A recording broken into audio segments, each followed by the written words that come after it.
mind is okay. Off your mind, come over to the sound. Chai! Now wow, people wey suppose talk through to power don't off mic. And if we talk, now 500,000 they go summer us, call them hate speech. But fear not, Maiyegun don't come. Ingo torchlight every corner, nooks and cranny of all these bad people where they spoil our country.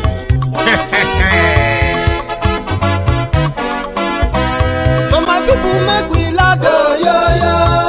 Maiyegun don't come, oh, yo, yo. My people make we shout, oh, yo, yo. Maiyegun don't come, oh, yo, yo. Maiyegun don't come, man of the masses, oh, yo, yo. Maiyegun don't come, oh, yo, yo. Maiyegun diary Politico, yo, yo. Maiyegun don't come, oh, yo, yo. This one not the off in mind, oh, yo, yo. Maiyegun don't come, oh, yo, yo. And in the touchlight every corner, oh, yo, yo. Maiyegun don't come, oh, yo, yo. Okay, some people be they holla say they want the power. Chai, them be promise us say we go get light and power. Nah. Them hustle sote they can't get the power. But now they know they do anything with the power. Sure. Every day, dollar just they get the higher power over naira. See them talk say make we off mind, but thank God say Maiyegun don't come. So my people make you laugh, oh, yo, yo. Maiyegun don't come, oh, yo, yo. My people make we shout, oh, yo, yo. Maiyegun don't come, oh, yo, yo. Maiyegun don't come, man of the masses, oh, yo, yo. Maiyegun don't come, oh, yo, yo. Maiyegun diary Politico, oh, yo, yo. Maiyegun don't come, oh, yo, yo. This one not they off in mind, oh, yo, yo. Maiyegun don't come, oh, yo, yo. Person where they do evil, no one make person talk. Them say that Maiyegun, that man too they talk. He too they talk. Say Maiyegun diary, he they hot like pepper. But every day, then they take money in bulk. Woman picking, they the street they hawk. Still them talk say, make we no talk. But thank God say, Maiyegun don't come. So my people make you laugh, oh, yo, yo. Maiyegun don't come, oh, yo, yo. My people make you shout, oh, yo, yo. Maiyegun don't come, oh, yo, yo. Maiyegun don't come, man of the masses, oh, yo, yo. Good afternoon, good morning, good evening to you from wherever you're watching from. Chai! This is Maiyegun live. Talk through to power don't off mic. And if we talk, now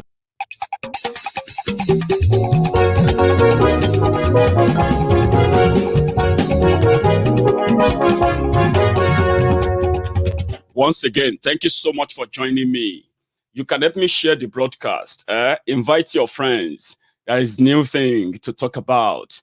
Those who said that asking for the breakup of Nigeria is asking for too much, they are actually about to agree with us that breaking up is indeed the best of the best deal. The Southern governor, the Yoruba governors, let's be specific now.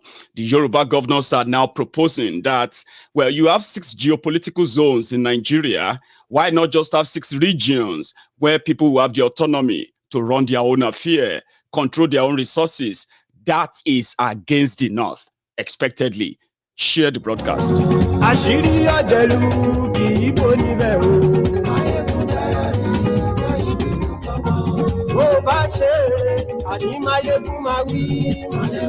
I'm feeling a bit kind of, buzzing tonight, even though some will say I shouldn't, because it's sort of a mixed feelings.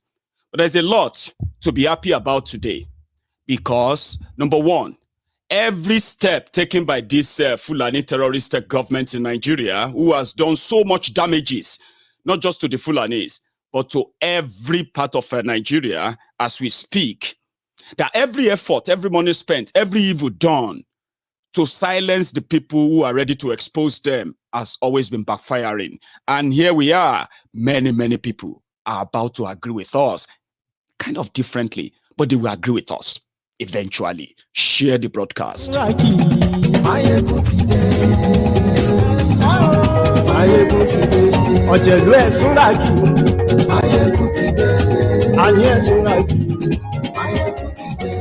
lórí Facebook.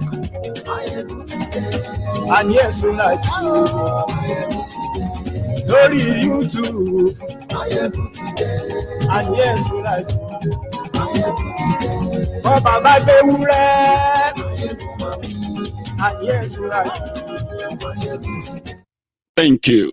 And thanks so much for joining me. I don't know how much of the news of Nigeria you have been following, especially in the last few days. But the most relaxing one that I recently received, which gave me a bit of light, a bit of light at the end of the toilet. I don't mean that. I mean a bit of a light at the end of the tunnel. All I can say is all is well, and we're expecting light at the end of the toilet, inshallah. At the end of the tunnel, not toilet. Do you understand? The Yoruba governors. Let me put it this way. I think it was about 2 months ago that the Yorubas converged in Ibadan. And when I say Yorubas, the Yorubas who are demanding for the self-determination, something that the Fulanis have always suspected to be sponsored by the Yoruba governors and the political class. A sort of suspicion they've had, and now they are scared to let the power go to anywhere in the south.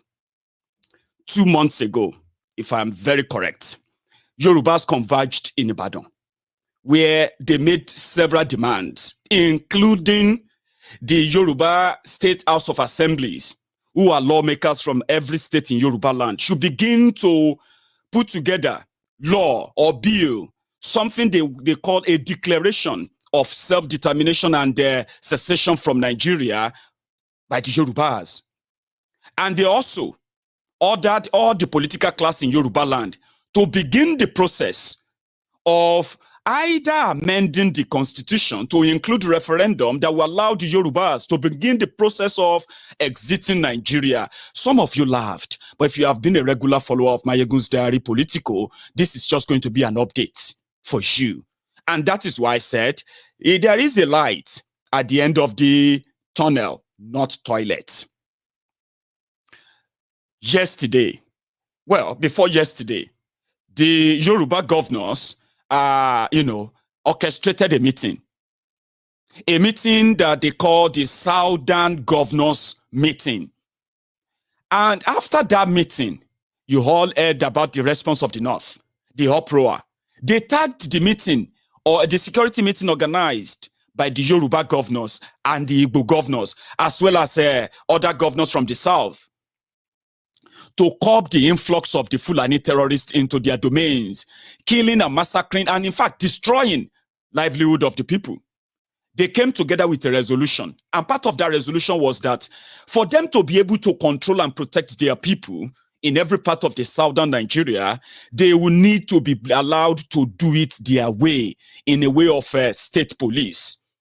Also, they were going to promulgate laws to ban open grazing, which will make it a complete illegality, a crime in southern Nigeria to roam your cows on our streets. Legitimate and logical things to do, right? But the North considered that as the affront, a sort of a gang up against them.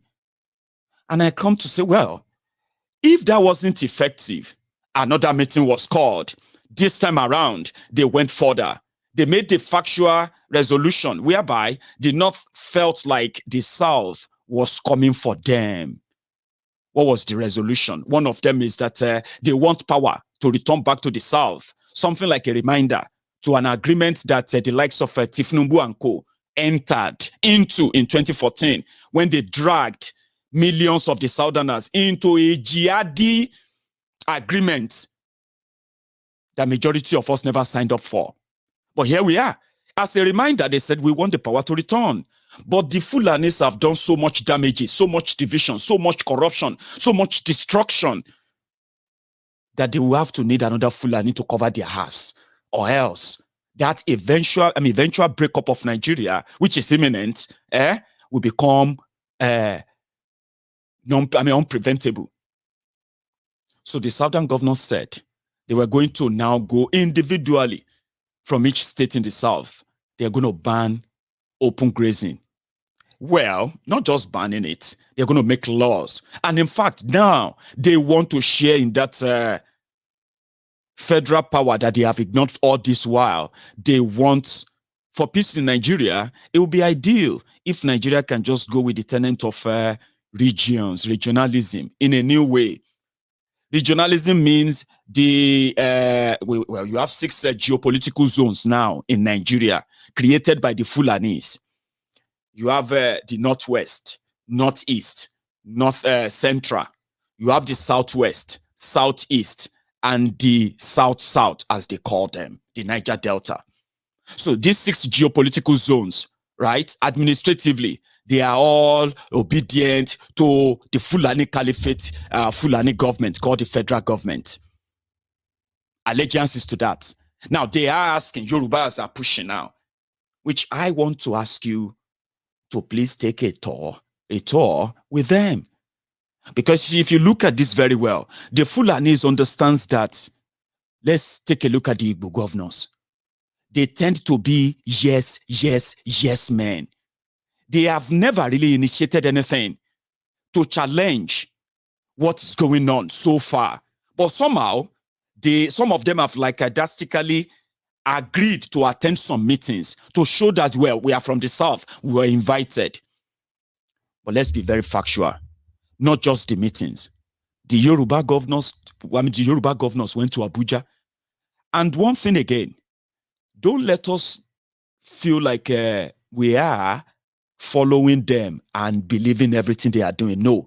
What I'm identifying, what I'm actually acknowledging is the fact that they are talking and they are acting, whether for their selfish interest to gain power, but at the end of the day, all that you and I have known before now, that the end result is that they will be crushed enough to agree that they are not talking to human beings, they are talking to animals who see them as infidels, things they cannot really relate with, talk less of releasing power to. So not that we actually agree with the Yoruba governors, but we are saying, let us acknowledge the fact that we have all been talking, right? We have all been acting, and they have been defending Nigeria. Somehow, they are now disguising. They are not just talking anymore. They are acting, and these are why.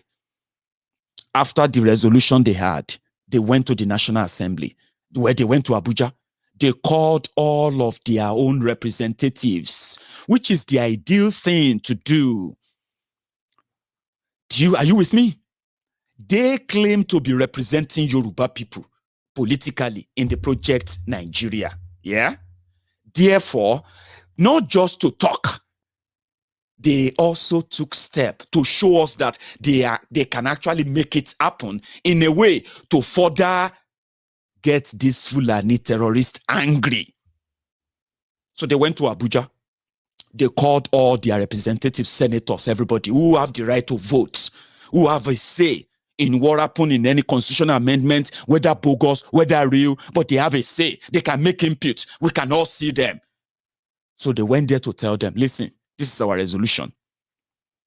Whenever this issue of constitutional amendment comes to you, this is what we want you to push for the Yoruba people.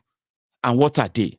They want Yorubas. Even if other people says no, let the Yorubas push and say we want to start with the autonomy of regionalism, something that gives us our resource control, that gives us the right to control our resources, and also dispense same for our own development, and no longer be obedient and loyal to these faceless Fulani criminals. That is something. That's something I will sit down here and tell you whenever we are talking about referendum. You see, let me give you a bit of a short story that is so relative to what is going on in Yoruba land. APC campaigned, and the Yorubas who put together those campaign policy, Kayode Fayemi, the governor of Ekiti State, the guy who put all of those APC lies together, policies, state police, state autonomy, true federalism, all manner of all those lies they put in those manifestos that all of you swallowed. The Buhari idiot, especially. Kayode Fayemi is a Yoruba man. A Yoruba man that believes that there should be true federalism. If Nigeria is truly practicing federalism, what is true federalism? Take America, for example. America has 50 states, 50 independent states, which means that, and so some of you who live in America, you can tell when they talk about American healthcare, yeah, you know they are talking about the federal government healthcare, but in your different states, you have different healthcare policies sponsored, developed, designed, developed, and sponsored by you with your tax. That has nothing to do with the federal. You know that. And so many other things like that that gave those states the independence to determine the type of policy they are going to run, the type of development they are going to run, education system they are going to run, and how to fund them. So if Nigeria was practicing true federalism, there can be Sharia in all the part of the north that they want Sharia to be without any wahala.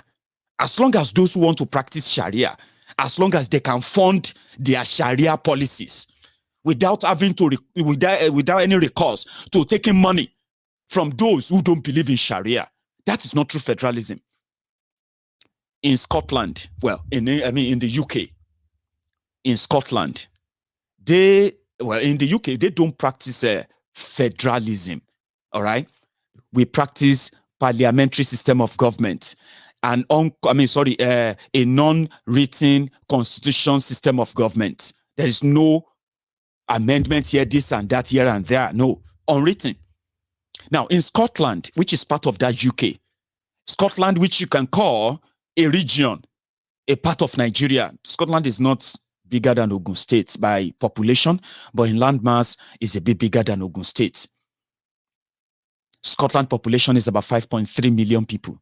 The total population of Ogun State people, they are also about 5.5 to 6 million people.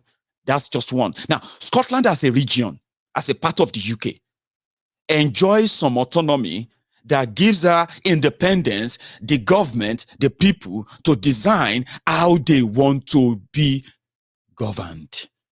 Then Scotland, the people who are leading Scotland are responsible for how they fund every policy they bring forward to the people. And if any of those policies fails, people don't turn around and blame the English. They know who to turn to, their government, because directly here, they know how independent, to some extent, the Scottish government is in the UK. Now, how did that come by? Scottish people. You can call them British. You can call them United Kingdom citizens or wherever. But they never lost their identity in that arrangement. Like Nigeria wants you and me to lose our identity. Back in the days, there were bigger parties, ancient, historical, powerful political parties. In the UK, two of them stands out, Labour and the Conservatives. They are the biggest, like you have your PDP and any other party they prop up again for you.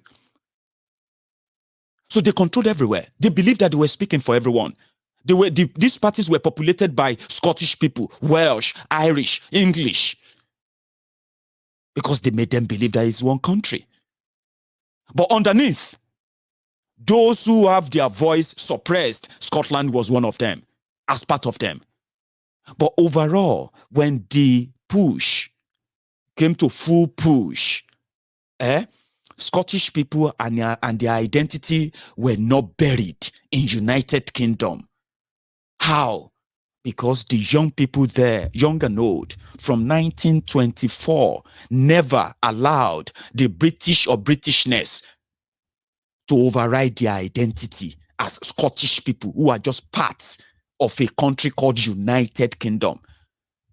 They formed their own party. They were able to call their political party Scottish National Party, SNP. In Nigeria, to bury your identity, to bury my identity, to bury everybody's identity. They said, you cannot form a party in the name of your own ethnic nationality. How does that make it fair? Fraudulent identity, fake patriotism, things that denies us who we are. So therefore, you can never really discuss what really affects you. They will make you discuss what affects the whole country and the ones that you pay for, why yours can lie fallow for as long as they care. That is not fair.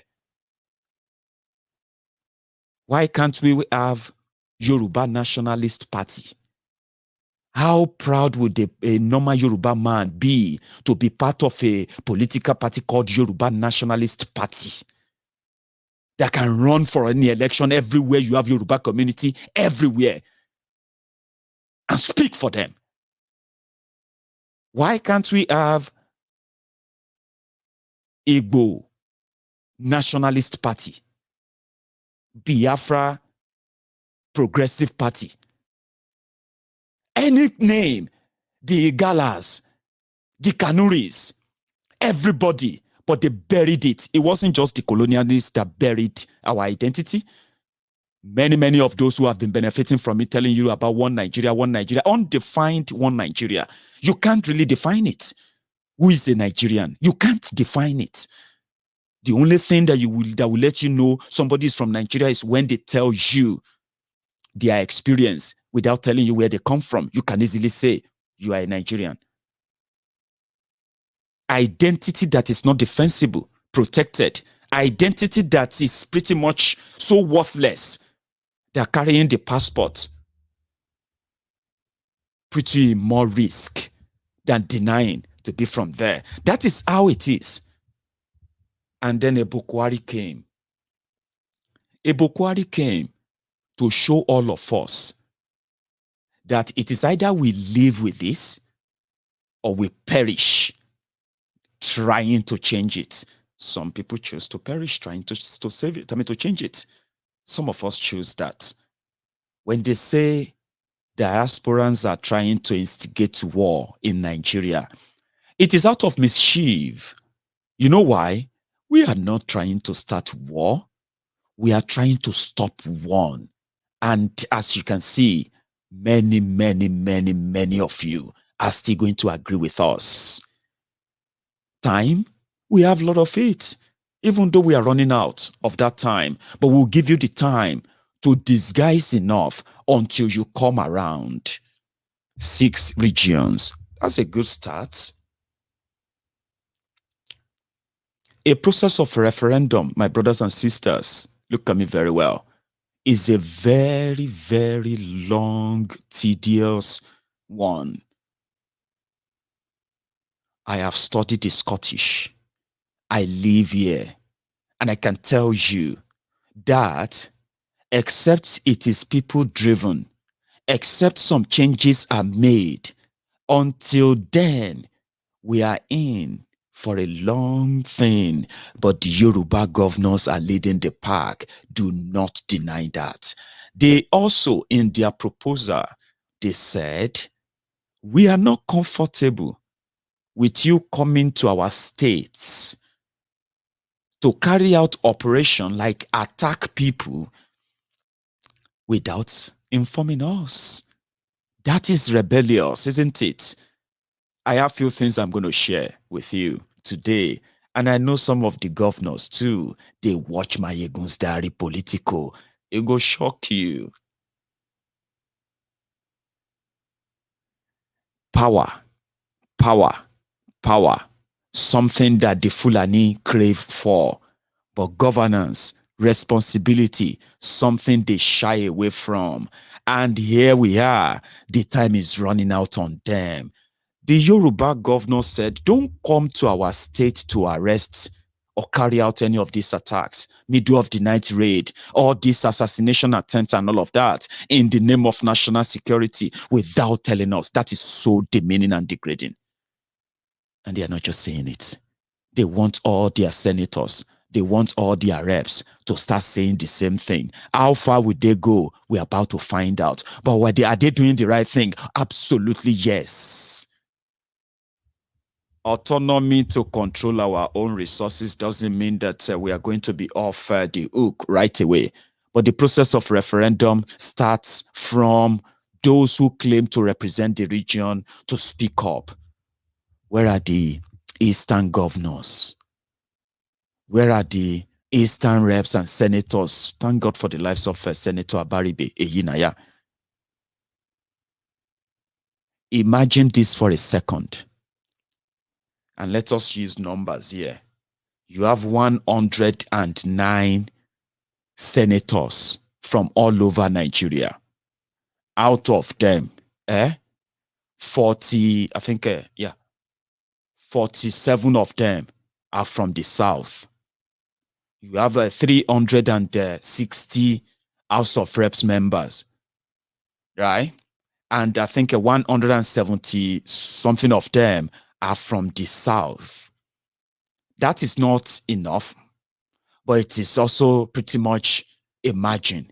Now, imagine if all of them en bloc, right, stands up and demand for an immediate regionalization and the follow-up of the resolution of the Southern governors, the people of the South, including a demand for a referendum on the more resolutions that more nationalities from the Southern, including the Middle Belt, would like to push forward through them. Imagine that for a moment, that all those who come from the Southern Kaduna in the National Assembly, all those who come from the, North Central, so to say, the Middle Belt and all of that. Imagine all their reps and they join the people from the South. Imagine that pushback and massive change that can bring an end to this hegemony of Fulani incursion and invasion. Now, let me tell you what will happen if that should happen. Something that all of you should be concerned about. Pretty much a good idea. Fulanis don't have any power to do anything. But they have they have two things in their favor. They understand how to wield power, and they also understand how to use power to whip people into line. One of the two tools they use is money. Money. You know, all these Southern politicians, including religious leaders and royal fathers, right? Many of them have soiled their hands. They have compromise on them. Things that even if Fulani doesn't want to arrest them or embarrass them or make it look like they did it, they can set them up outside Nigeria where they too have stolen from you and me, and they can just make them go away. So they have this power. This kind of a tool. Then the second one is the power that they control the military. They control the defense. Therefore, they control the Nigerian armory. So they believe that they have the power to unleash violence on any part of the country that ever stands to challenge them. Because challenging Fulani, according to them, is like challenging Nigeria. And to them, Fulani is Nigeria. Do you understand that now? So they have these two tools that they can wield anytime. But it is all fallacy, by the way. Just a myth. Because this is what will happen. If there is this further block push from the South and collaboration with the Middle Belt, there is going to be a standard majority of the Southern coalition, something very, very powerful that every agitating group for self-determination in Southern and the Middle Belt of Nigeria, they can use that same bridge to get their policies in, the policies of referendum, the policies of self-determination and the rest of that. Because as a process, when you have people who can push that and push the number, right? If it goes to a vote, if that changes, that is the first defeat that Fulani can suffer without a gunshot. They have two powers. Like I said, not power. They have these two tools of manipulation and then, tools of bribery, compromise and all of that on people. But coming together to challenge a terrorist government that has lost legitimacy, people who have outlived their relevance, will be the first salvo, a real one, a first defeat in 100 years, if not more, of the Fulani jihadist advancements into Nigeria, especially the elite. I'm so sorry, by the way, because I do have, I've realized I have Fulani friends too, who watches Maiyegun's Diary Politico. They are not so happy with what is going on. And they just sit there and they take all the batches. When you mention Fulani, I understand. Just same way, I take it on those criminals who are representing us too. I don't spare them. So don't feel too bad, right?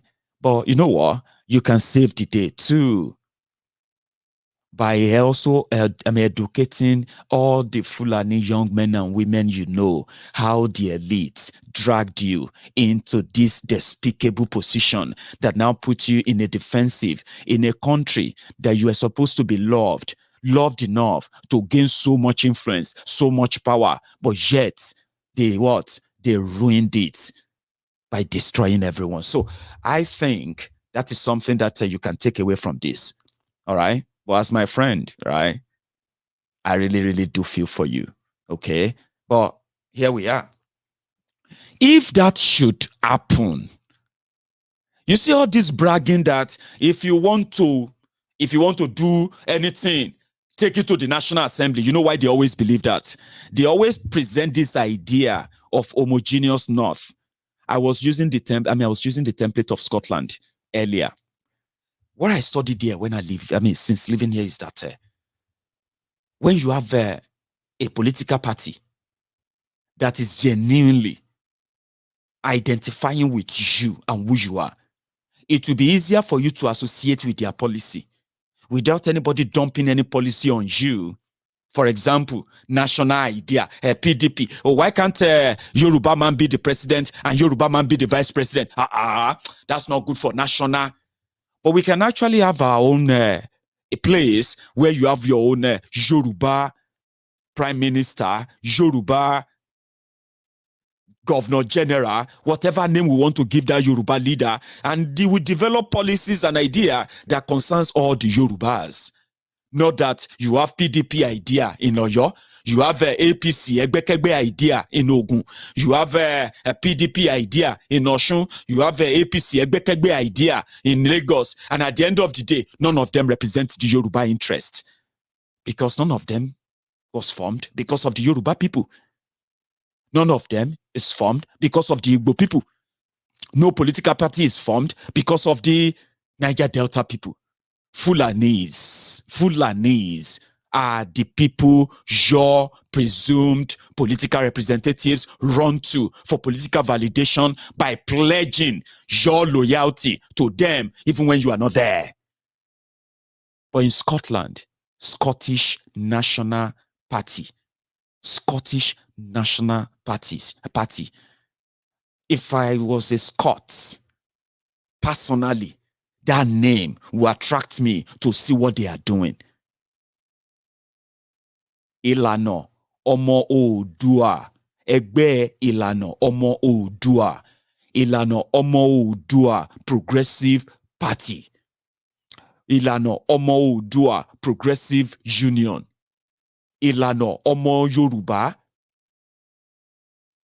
These are political party names that will make an average Yoruba man, woman, identify. I want to know what that political party is all about. Is it about the Yoruba people? That is where you can see everybody who joins such political party knows that if he goes to Abuja, if he goes to Washington, if he goes to Downing Street, he must speak for Yoruba people. He must not speak for Nigeria because he wasn't elected as a Nigerian. He wasn't elected to represent Nigeria, but as a fraudulent, faceless country.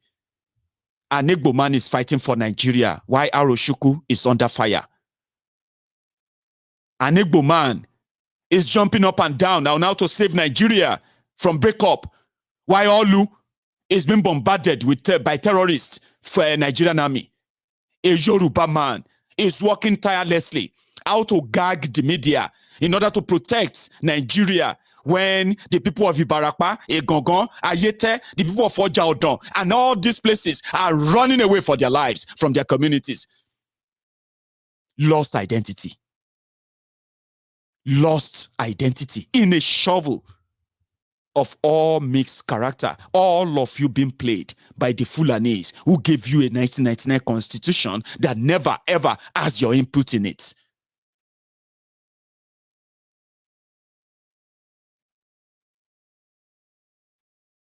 They called it identity politics. You asked for you asked for restructuring. They said it's against the North. You asked for true federalism. They campaigned on true federalism. Now you are asking them for it. They said it's against the North. You asked for state police to protect yourselves. As they say, all security is local, as all crimes are local. You asked for state police that they campaigned on. They said it's against the North because it's a gang up against the North. That you want to put police elsewhere in Nigeria. You ask for a referendum. They said it's a call for war. You have no identity. You can brag in private. We are Yoruba people. We know they take nonsense. You can tell yourself that 1,000,000 times, but you are taking nonsense. You're just telling yourself you are not. It is all rigged against us. And since we don't have people who have the agenda of the Yoruba, the agenda of the Igbo, now it has become a crime to say, I am a Yoruba man, I represent Yoruba people and Yoruba interests. If you say that at the National Assembly, they will say it's a political suicide. You know those who are going to kill you? Your fellow Yoruba brothers and sisters, because how dare you go there to talk about Yoruba? How dare you go there to talk about Biafra? How dare you go there to defend Nnamdi Kanu? How dare you?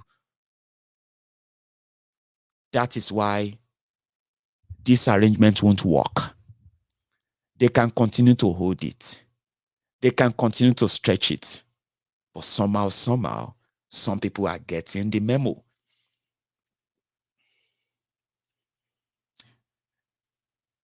We're going to wake up someday and we are going to agree that presidency or no presidency is absolutely not the real thing. As Yoruba people, we're going to get there. The Yoruba governors proposing 6 regions. I know what they are doing. They know that it has gotten to a stage whereby they too, they will become unneeded, unwelcome, and persona non grata in their own different states with what Fulanis are pushing as we proceed. And they need to be on the people's side. Diplomatically, they say. Somebody said, what we need is that if this crop of people can at least live their selfish 2023 dream of whatever, if they can leave it for a moment and see the danger, the trap of this jihadist Fulani terrorist in government, Bokuwari is meeting with them tonight, 109 senator, after the Yoruba governors met with their senators a few days ago. Now they have organized a meeting because they can see that the governors are now doing more than talking. They are doing more than talking because when the governors talk, right, and this House of Rep members, House of these people, when they get to Abuja and they meet their counterpart from Zamfara, Kanu, Kaduna, and everywhere, and they say, your governors are saying, don't mind those governors, Jared, they never consulted us. Now, the Bokwari team, they realize that when Yoruba starts moving mad, they can get many people convinced to join them. And this time around, it seems that the Yorubas are moving mad now because the Yoruba governors are not just talking. They have actually gone ahead to what? To meet with their representatives. People that will listen to them, that if you don't listen to your governor, forget it, you are not coming back. Abi, no be so that they do. So that means the governors want to assert their power and control over what happened in the National Assembly, something that they dare not do before now. And the Yoruba governors are encouraging that. And it will only take time before the Eastern governors will join, before the Niger Delta governors will join, before the Middle Belt governors will join. And before you know it, they will have nothing to rely upon. And one morning they will wake up and somebody will move a motion for the breakup of Nigeria. And they will be shocked. So you know what happened? They quickly organized the meeting between Bokwari and the senators, 109 senators, including all your senators from your regions and my region. Tonight. Maybe they are there right now. They are not there for anything, no, just talk, chat, blah, blah, blah, blah. And then they will call few key people among them. What is this now, eh? What do you want for 2023? What do you want to be? We can make you this and, all that stuff. Just to break the rank. They know those they are targeting. After that meeting, they are going to call another meeting with Gbajabiamila Amoran, with the House of Rep members from Yoruba land, from Igbo land, from everywhere. They'll put them in a room. But it's not going to last. Relax. What that simply means is that Miyetti Allah can continue to say nonsense. All of their, terrorist governors can continue to say nonsense. It doesn't really matter. But the fact that the South is doing more than just talking. And many of these governors seems to be pretty much agreeing with us. So somebody told me, said, there's no point in negotiating Oduduwa Republic. There's no point in negotiating for Biafra Republic. What needed to be done is that people should come together. All of the group, for example, in Yoruba land, right? We have the Lanomo Udua. We have the OPC, right? We have one other one, which I can't really pick up right now. So about 3 groups identified as those that can be for diplomacy, politics, and defense. That all we need right now is just if the South can come together, or let's say the Yorubas come together and say, well, apart from this asking for this journalism and all of that, if they are not going to make that happen, then okay, let's come together and then declare Oduduwa Republic. When you declare Oduduwa Republic, you're going to appoint somebody as the head of that republic. And when all the governors agreed to that, what happened next?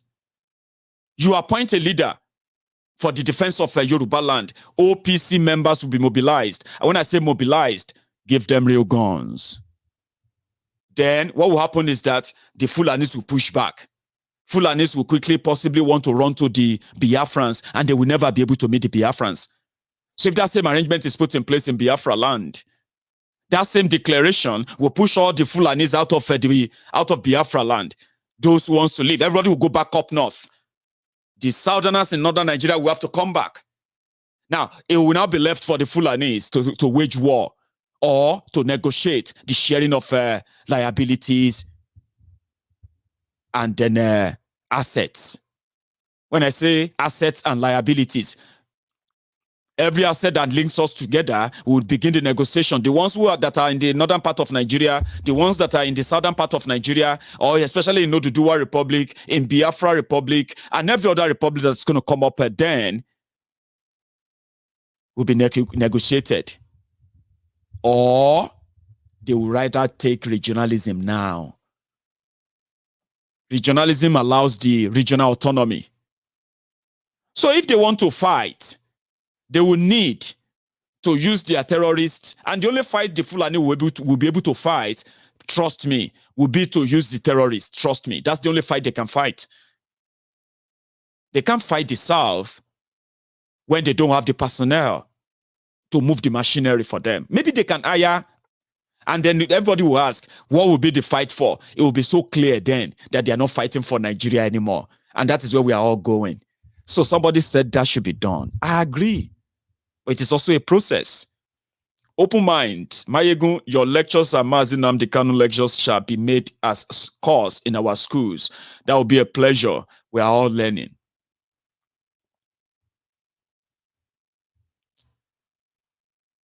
So the good thing is this.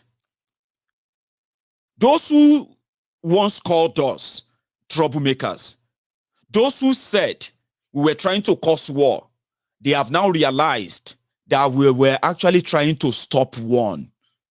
That's what we've been doing all these years. trying to stop one, because nobody, nowhere on record, there's nowhere on record that, any act of terrorism going on across Nigeria right now has any hand of any of the Southerner in that. We have seen Fulani terrorists arrested. We have seen those who survived the kidnapping ordeal in the hands of the terrorists themselves in Southern Nigeria, who gave account of those who took them. And yet, the only thing the government of Bukwari could offer us is that we should part with our lands, or we will have to part with our lives. That is something that when you see the news that says the Yoruba governors are pushing diplomatically, they are trying to force the hand of the Fulanis to continue to see them as relevant politically, maybe make a deal with them and make one of us, the Yorubas, the president in 2023. You will be right if you think like that. But guess what? Those who are, if that is their plan, let's say I agree with you that that is the plan of the governors, that we shouldn't believe them, right? But do you know one thing? My own theory says, right, whatever agenda they are pushing that doesn't have the real agenda, the real request of the people in, and that will eventually need the people's backing, trust me, they will be shamed, which is obvious, right? When they are shamed and then are forced to retract, they will come back to you and I's conclusion. Shouldn't you all now realize that there's nothing you can do? There's nothing you can do to make this different with these guys in charge. They know what you are doing. Fulanis may not be, the Fulani criminals in power may not be so smart with governance, but they understand power. They do understand power. And they know that once you wield that power, everybody will work for you, including your sworn enemy. And that thing is something that the South probably never learned from. But they will make you learn from it. And that's what I'm saying. They'll push you to that point whereby those who don't agree now, they will agree. And when they finally do, there's going to be a lot of things. When they do, some people said, Maiyegun, December is just 5 months away. By then, so many people who presently think they have an escape plan, whatever things they are orchestrating in the name of one Nigeria, by the time the shitstorms start coming, they will be consumed. And I agree. Mazi Nnamdi Kanu was abducted, kidnapped, to be precise, in Kenya. A rendition, international rendition that will eventually lead to the blacklist of Nigeria as a country of interest. Terrorism back home, terrorism abroad. It will blacklist Nigeria. It will blacklist some members of the government more. And that is a good thing for the course ahead too. They took him to Nigeria. They don't believe in their own law. They were on strike from the beginning of this year. All their court on strike, back and forth.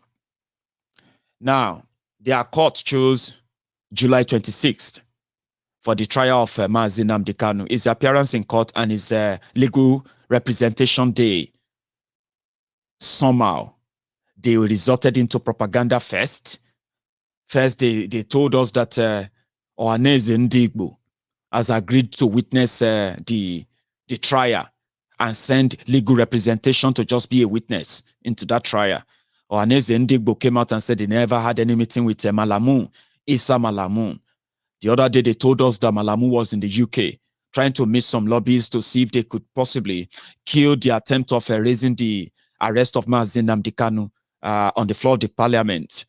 I don't know if that succeeded, but it won't, because I've still been told that with the protest, endless daily protest in London since the abduction of Mazi Nnamdi Kanu, the parliament will eventually have to discuss it. A parliamentarian, an MP from Liverpool will be leading the charge on that. Propaganda, lies, media manipulation and all of that came back and backfired. Now, the news we heard last night is that their court will be going on on break or recess or something. Where's that letter? Here it is. They said that in exercise of the powers conferred on me by Order 52, Rule 4 of the rules of this court, I hereby declare that the court will proceed on annual vacation beginning from Friday 23rd of July to Friday 3rd of September, right? Who signed that? From the Office of Federal Capital Territory, right? A judge there. Okay. So the court will not be open. Mazi Nnamdi Kanu will not be brought to court until their court is back. Now, when their court is back, they will then give you another few. I mean, they will now say, "Oh, we're going to give you another date."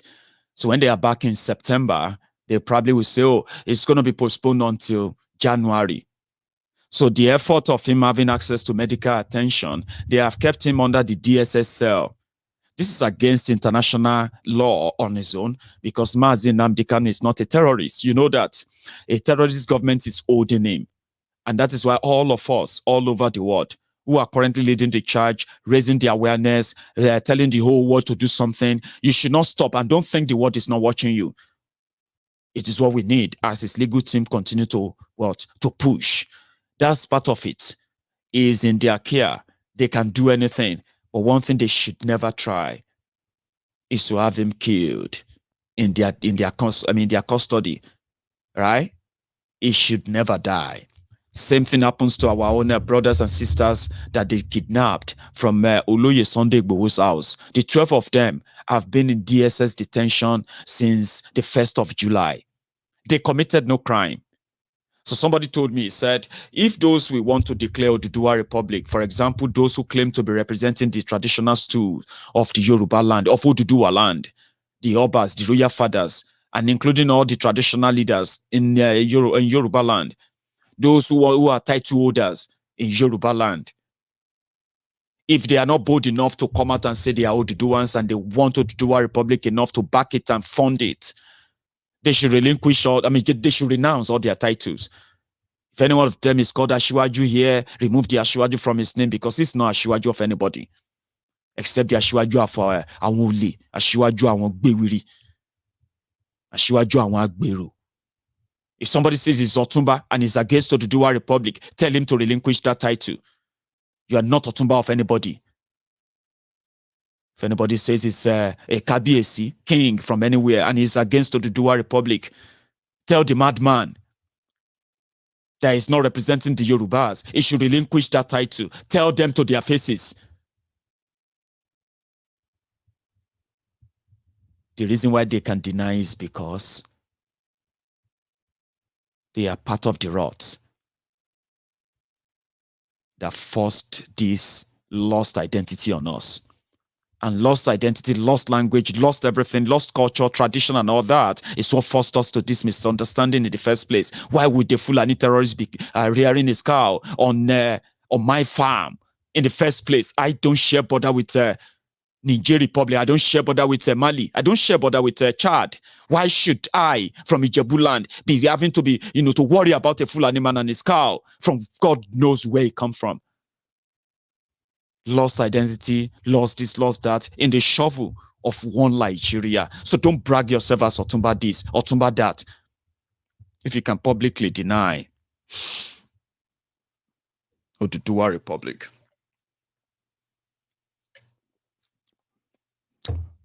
Legal team have made effort to reach out to those that were kidnapped from Ohaneze Ndigbo's house. But you know what? Because they have that power to be lawless. Breakers of laws who wants to uphold laws. You pick people up who did nothing. Absolute nothing. Because you said they insulted you. The reason why they are holding Mazi Nnamdi Kanu is not because they found him with a gun. It's not because they saw him in a meeting where he's buying guns or he's paying for one or he's moving one. Right? But they are holding him anyway.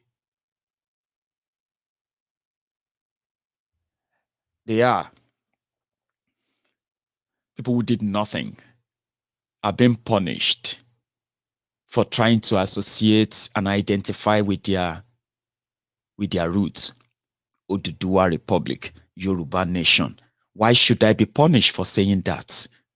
Why should I be condemned for saying that. Ask yourself as a Yoruba man, if Nigeria is fair, if Nigeria is just, if Nigeria is equal, if Nigeria is a country, why should I be shot at because I'm a Biafran and I identify as one? Why? How is that fair? How is that just? How can that bring unity? How can that bring progress? How? You don't preach unity. You act it. To bring about unity, unity is not just a word. Unity is a result of an act of fairness, justice, equity. These are the things that will bring unity of purpose. But in Nigeria, you want me to lose my identity just because I have to protect an identity that you forced on me, and I will be punished for that, and therefore I will become a what? An inmate of a DSS, cell in Nigeria, the same place where they take their repentant Boko Haram terrorists to camps. I know. How is that fair?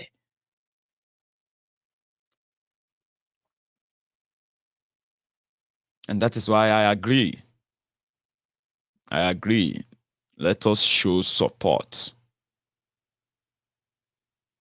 for what the governors have done so far. Let us give them that benefit of doubt. We can change that overnight once we see them in their real sense as they prove us. So let us go in there not skeptical, but optimistic. Because like I did say, with what you have in Nigeria, now they've democratized the injustice. Even those who claim to have some leverage as political representatives from the South, they are not spared. Bugbowa lamaje breakfast as they. Bugbowa lamaje breakfast. Asikotoni kaluku majete ototoni. Sumobile. No doubt. No doubt. So Pastor Mbaka says something, and I have it on record, on the incarceration of Mazi Nnamdi Kanu. Is somebody who have spoken out, like in clear terms, not those who are pretending, speaking in parables, begging Bokuwari to release a freedom fighter, while the same time dare not ask him, why is he releasing terrorists who have killed people and continue to kill people for Gumi and Co. But I have it on record. Let's have it on record before we start taking calls. So that is number one slot. Because if you leave him, I want to tell you, has anybody seen Nnamdi Kanu killing anybody? He's not a murderer. Has anybody caught him with guns?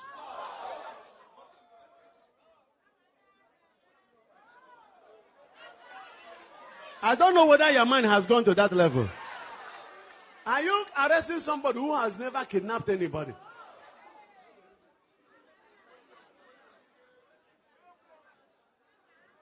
Because our land must yield increase. Now, just wait a bit and listen. Nnamdi has never been one of the herdsmen. He's not among the kidnappers. He's not among the bandits. He's not among the Boko Haram people. He doesn't carry ammunition. And he's not even a politician. He's not a governor. He's not a councillor. He's not one of the unknown gunmen, unmen gun, whatever. Okumbawano, unmen non gunmen, ungun non men, whatever. Ihe agbagwara ya zaba. Ihe eji ebu amụma bụ ihe na-eme n'oge amụma. If you talk, they will arrest you. If you speak up against injustice, they will arrest you and treat you as a criminal.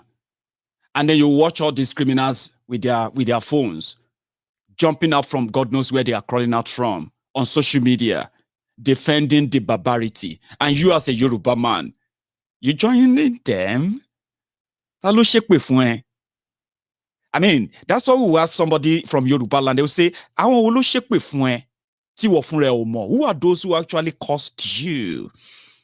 A Yoruba man, a Yoruba woman, defending Bokwari, where Bokwari and his gang are defending terrorists, justifying them. And you, a Yoruba man, would rather watch them kill Sunday Igboho. Ta ló ṣépè fún yín ẹ̀yin olórí ibu àṣírí èèyàn? Ta ló ṣépè fún yín? Who caused you?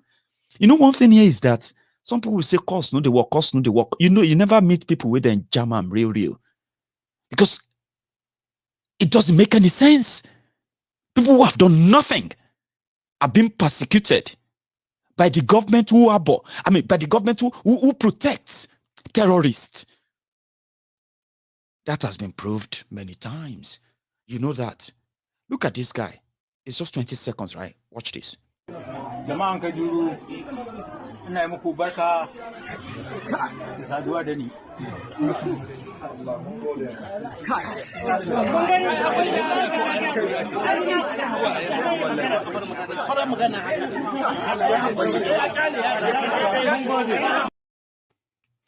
You see that man? That is the Emir of Kajuru, right? The Emir of Kajuru that was kidnapped in Southern Kaduna. I'll tell you that story, okay? Kajuru is in part of Southern Kaduna. It's not a Fulani area. Are you with me? Not a Fulani area. When this Hell Rufire, Kaduna Littlefinger, came to power in 2015, he traveled all over Africa, he said, to invite Fulani terrorists to Kaduna. And he said, your brother is now in power. You can come back. Your brother is now the president. You can come back. He said it openly. He said that's the way he thought they could get peace for Nigeria, for Kaduna people. Meanwhile, the Southern Kaduna people, they have fought the Fulani invaders. They've pushed them back until Hell Rufire came. Now, suddenly, Southern Kaduna became hotspots. Bloody hotspots, where they killed, and they even killed paramount ruler, Adara of Adara Kingdom. Adara of Adara Kingdom can be, compare to our own, to our own Awujale of Ijebu land, the paramount ruler of Ijebu Kingdom. Are you following me? Alaki of Egba land, the paramount ruler of Egba Kingdom. Well, people say the paramount ruler of Ake, but that's for another day. Alaafin of Oyo Kingdom. These are paramount first class about Adara. Hell Rufire invited Adara of Adara Kingdom to Kaduna for peace talk, because since he came back, suddenly the Fulanis have more firing power, but the people are still holding back. So Hell Rufire now invited Adara to government house in Kaduna.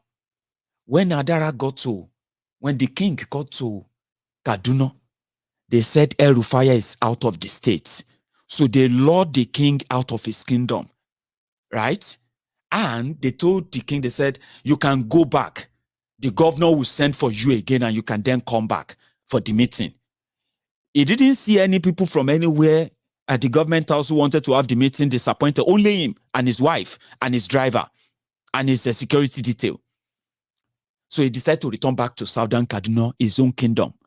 On his way, very close to his kingdom, they kidnapped him. Who kidnapped him? The Fulani terrorists. The same people who tried to kill Autumn in Benue. They kidnapped Adara. They raped his wife when he was alive. Then they butchered him and they shot at him, butchered him like a common anything. Then they released his wife. His wife went back to the community after a week.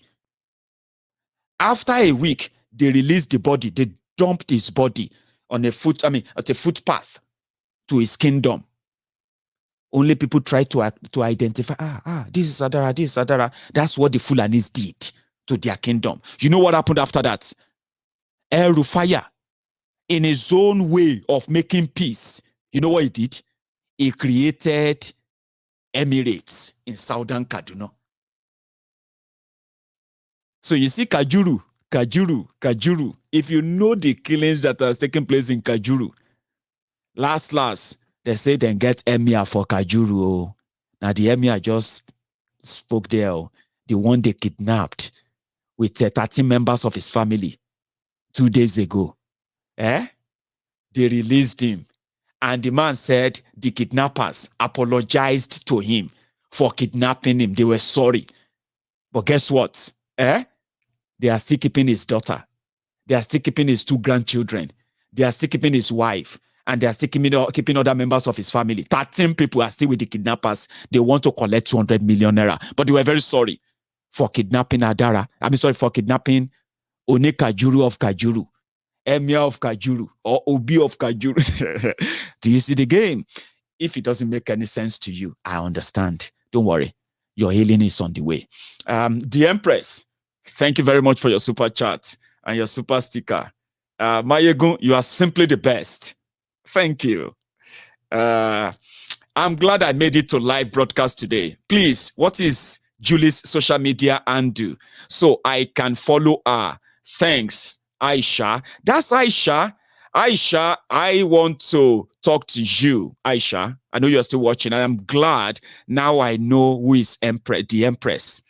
Aisha is that, a wonderful lady that phoned in onto this program, I believe the last time, from Ireland.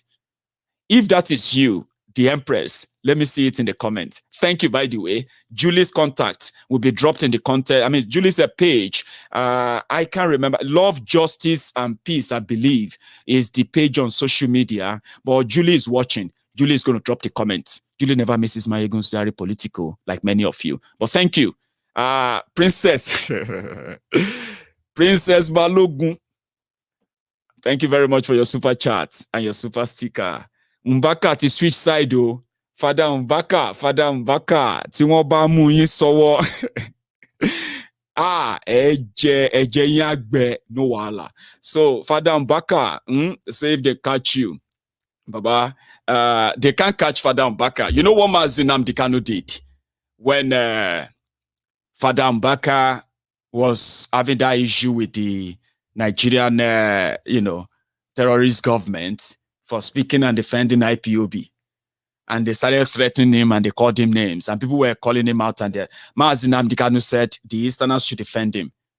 That if we are all smart, even if we have our disagreements, as Southerners these days, they are Yoruba this, Yoruba that, Igbo this, Igbo that, fighting ourselves and dragging ourselves. If we are smart, all our disagreement, this is not the time to do all this, throwing ourselves to the dogs, because these guys are dogs. So if you throw us to them, what will happen? If you throw all our best, or everyone standing up for us. And I agree with him. So when they abducted Father Mbaka, when they abducted Mazi Nnamdi Kanu, and Father Mbaka came out to say, waiting in do.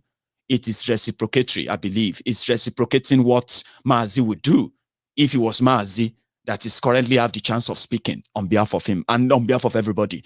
That's something. That's a new part of Mazi Nnamdi Kanu that many people failed to ignore. I know it is deliberate. Many people deliberately ignore that part where it's done so much, right, to reconcile from what many of you disagreed with in the past and become part of a movement that he himself believed that involves and it should involve every other component part of the Southern Nigeria. It was on that mission, on that journey of getting everybody to agree at once and do what we want to be done, a collaboration that will confront these guys in every front. But they abducted him, they kidnapped him. So everybody should just see it as an opportunity. To defend him too. Do the little you can. You can't go in there and drag him out, but there's a lot you can do to mount pressure. And I believe that we should all do that. I'm going to go to Germany. We have my friends from Germany. You may find yourself here, but I'm very proud of you guys. I am proud of many other groups all over the world who have been standing up, showing up at different embassies all over the world, pressing for the immediate release of Mazi Nnamdi Kanu. The Southern Nigeria will make a position soon. I am a bit positive about that. The North is going to prove to us enough that even them that are keeping quiet, speaking in hushed tones right now, I'm talking about the governors and the rest, the North will push them to take a position soon, whereby we will all demand for an unconditional release of Mazi Nnamdi Kanu. He is not a terrorist. Ohaneze Ndigbo is not a criminal. We know those who are the criminals. We know those who are shielding them. We know those who are paying them. And to you guys in Germany, I am very, very proud of you. Thank you for this. IPOB one family. This is Mazi Maduka, member of IPOB BLPN, live in Berlin. We are right now in front of the Kenyan embassy, telling them what they did.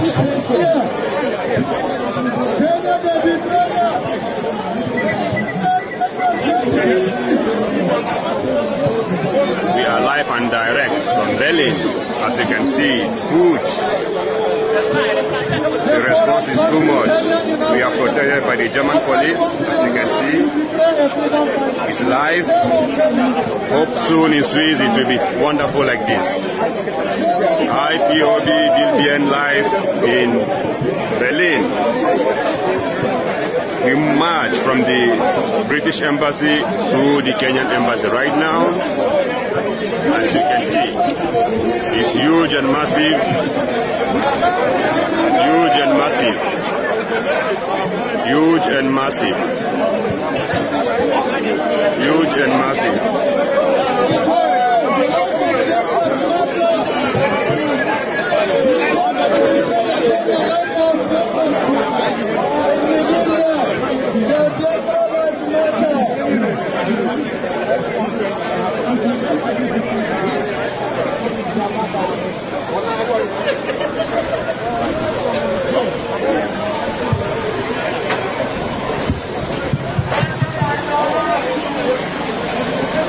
Huge and massive, huge and massive. Biafra can't breathe, Britain! Sarah the Kenya, Biafra breathe! We can breathe, Biafra can't breathe! Free Mazi Nnamdi Kanu, free Mazi Nnamdi Kanu, we demand. This is IPOB bill. Mazi easy. Live and direct from Berlin, reporting. All hail Biafra. All hail Biafra. Thank you, guys. Did you now see why I said I was so, happy, and I'm very proud of you guys. Some of you are watching me right now, I believe. Mazi Okeke, I don't know if I'm lucky enough to have you watching as well. Thank you to all of you who made that happen in Germany. Guys in London, right? Please always share your content as well with us so that we can tell the rest of the world, especially those who want to do the same thing all over. Oduduwa Republic awareness rally everywhere. Make it count, because you see those things. I mean, those things, right? They mount pressure internationally. They show that these guys can think they can live in their cocoon in Nigeria, where they believe that the contraption is completely under their grasp. But you can make the world smaller for them, make it uncomfortable, enough for them to know that you are many, and you can take on them anytime. If they think they can get away with anything at all, let them know. It is intimidating, and it is very, very helpful. Something that the bully doesn't really like. And as for the South, I will continue to encourage that. But there's one request I want to make before I open the line, because I think I should open the line for everyone who wants to call in tonight, okay? But the first thing I'm going to do is that let's make a request together. We want the Southern Nigeria to, in any of their resolution they are going to do next time, we want them to include that Miyetti Allah. They should proscribe Miyetti Allah from Southern Nigeria. They are the sponsors of the Fulani terrorists who are, moving into the Southern Nigeria and causing this havoc. And they have the backing of the presidency. Now, if you really want to fight, yeah, we want you to show it to us in the next couple of weeks. The ban on the organization called Miyetti Allah. Let that send a signal as you push forward on your numbers in the house and the collaboration we talk about. Thank you very much. I'm going to open the line. Hello there. Yeah, Maiyegun General. How are you? Excellent. I'm fine. Your name, please. You are my first caller, by the way. So yeah, your name. Yeah, it's the same guy. Dot from Stuttgart. Is that Chooks? Yeah, Chooks.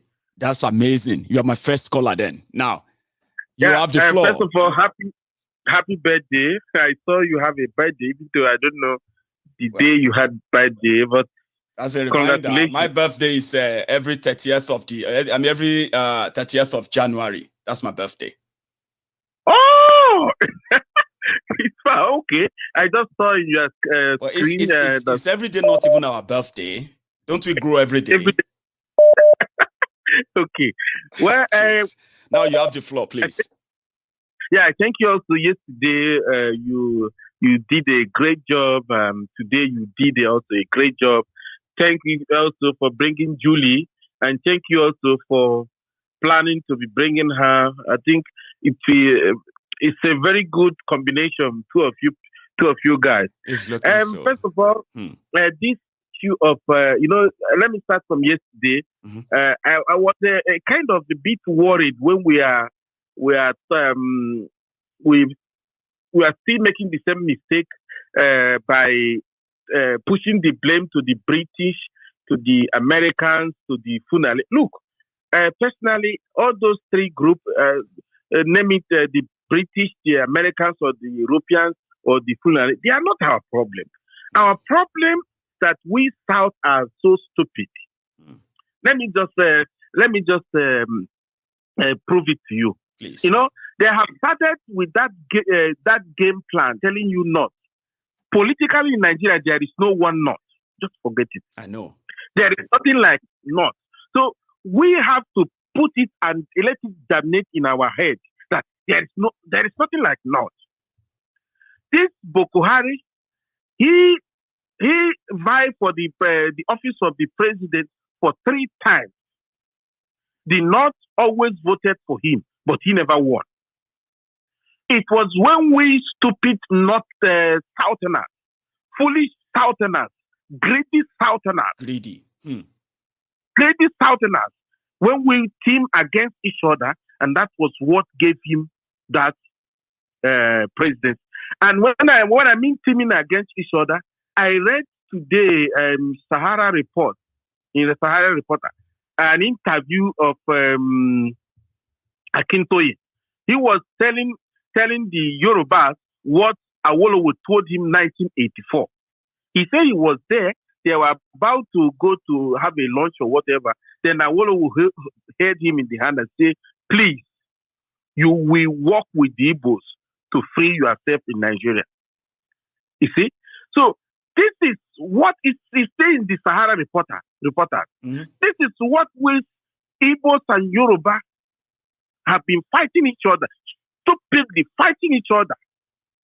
The Igbos will be fighting against Yoruba. The Yorubas will be fighting against Igbos. They will be looking, seeing each other as an enemy. That is what gave these people their might.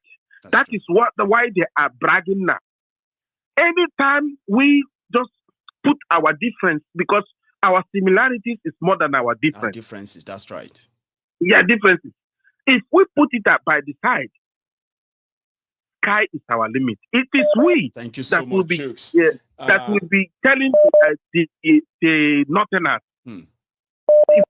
that maybe we will just give you one term this time around. And again, I want to point out. Allow me to point out one other. I'm going to take another call. Let's be strict with the time this night, okay? So that I don't just stay on for like about 10 minutes with you. All right? We've already spent about 6 minutes. Sorry about that, Chooks. But thank you. Okay. Thank you. Let me take another. Okay, nice one. Mm-hmm. So because we are just into it, please let's make it sharp as well, okay? I have another caller. Hello.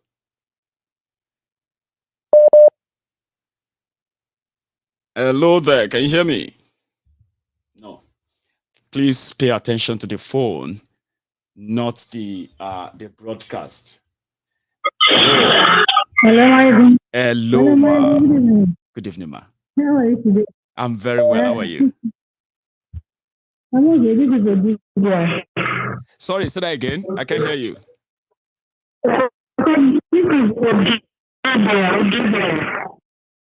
Okay. Okay. Yeah, you are live, by the way. I'm so sorry. The line is so cracky. I don't know. Okay, all right. Well, I will say much this evening. To say that. Are you very close? Let me check these two things, right? If your phone is on speaker, please take it off. If you are close to the broadcast, please move away, please. Thank you. It's echoing. Okay, is it well, I think we'll manage it. Please, go on. Okay, you said something. You said that the Fulani actually understand what power is and they really know how to make use of it. And that is what they have been doing. So I don't know the reason why people still believe in this contraption called Nigeria. I still do not understand. I still do not understand why people cannot see the game that the Northerners are playing, with the rest of us.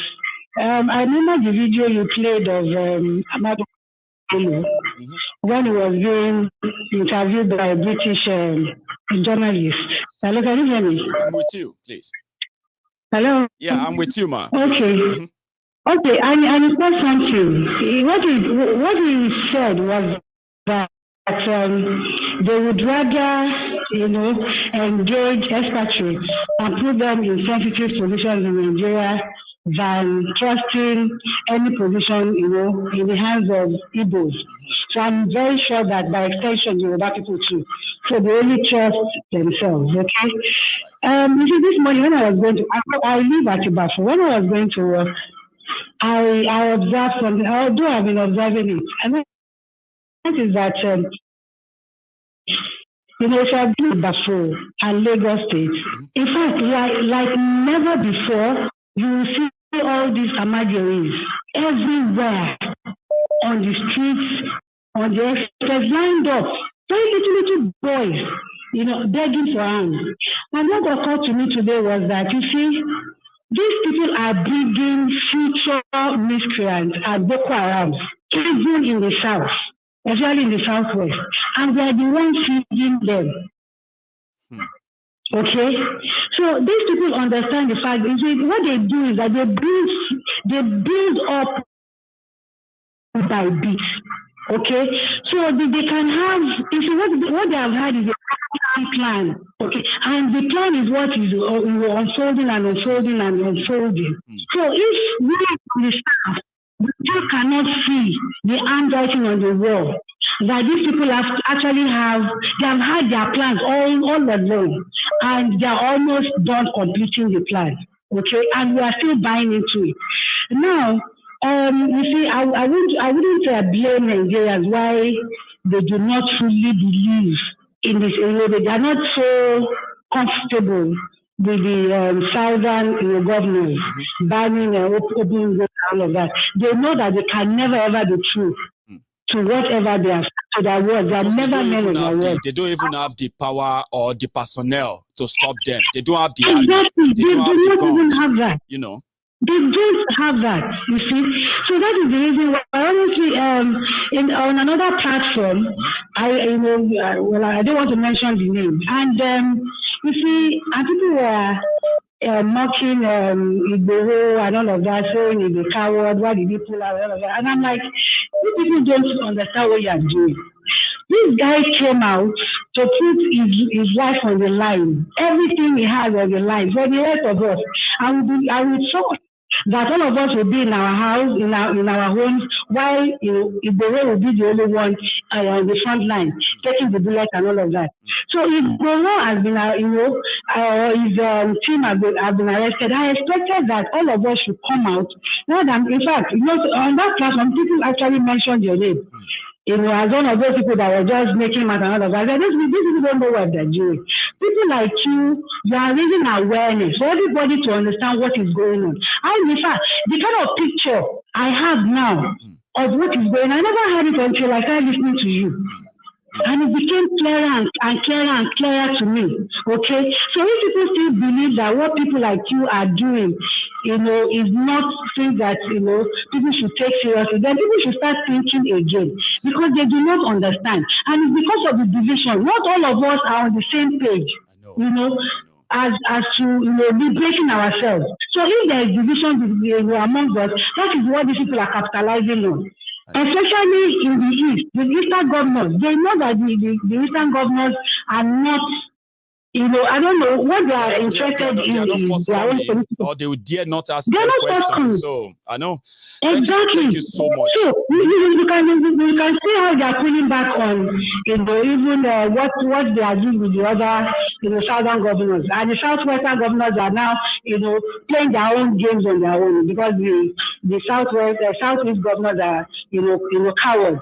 So I just pray that we all come together and face these tyrants, and free ourselves. Thank you so much, my dear sister, for that. Thank you so much. You said you live around the Bafu.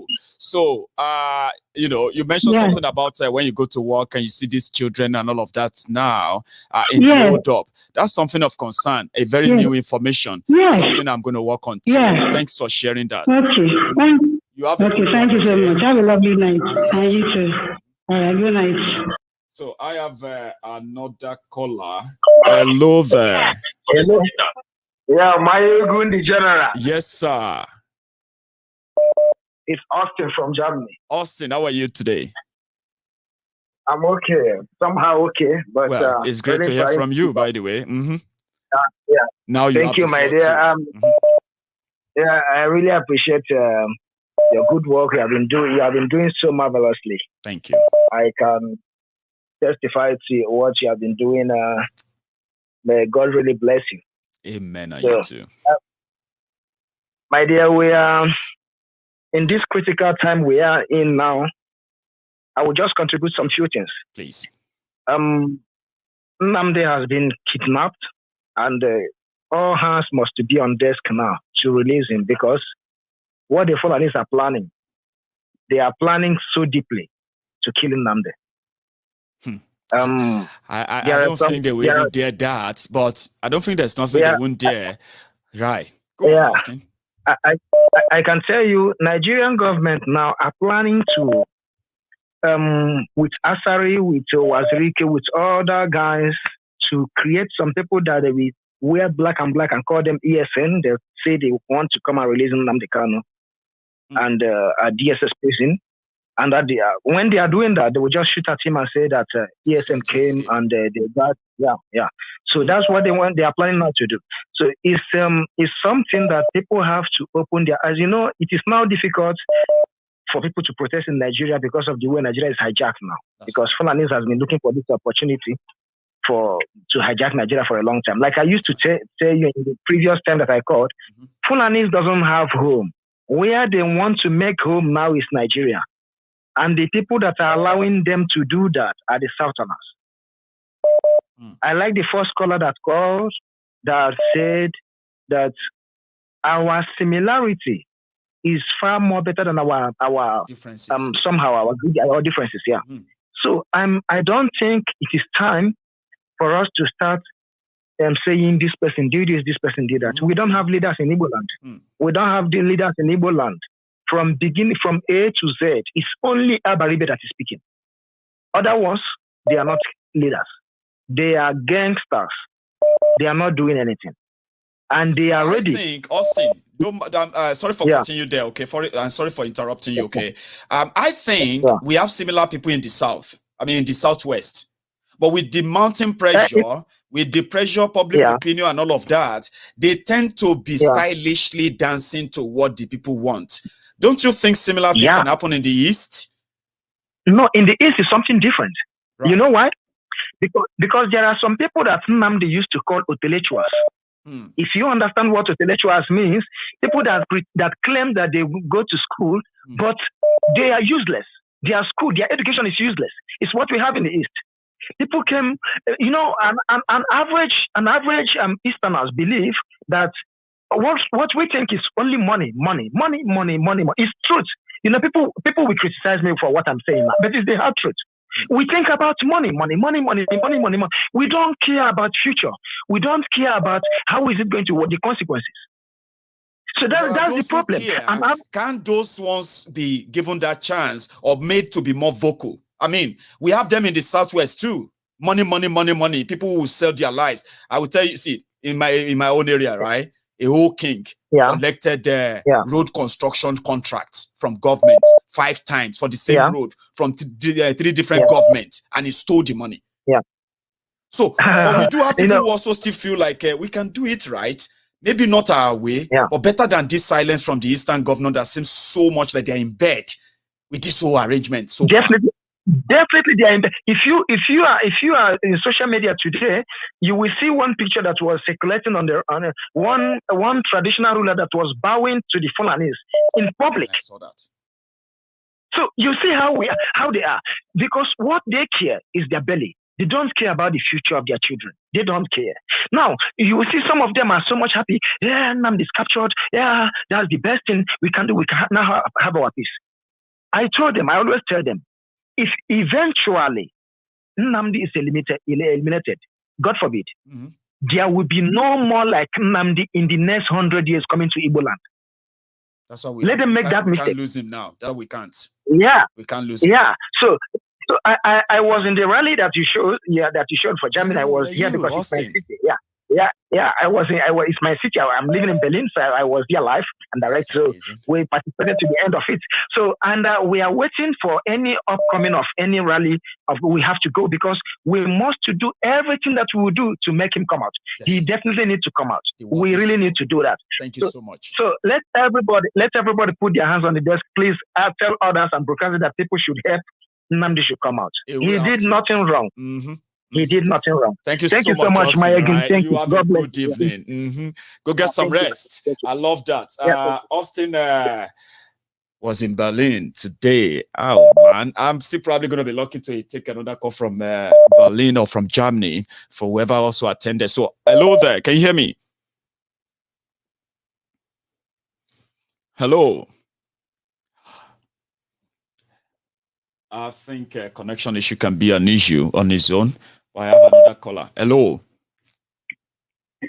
Maiyegun General. Yes, this is sir.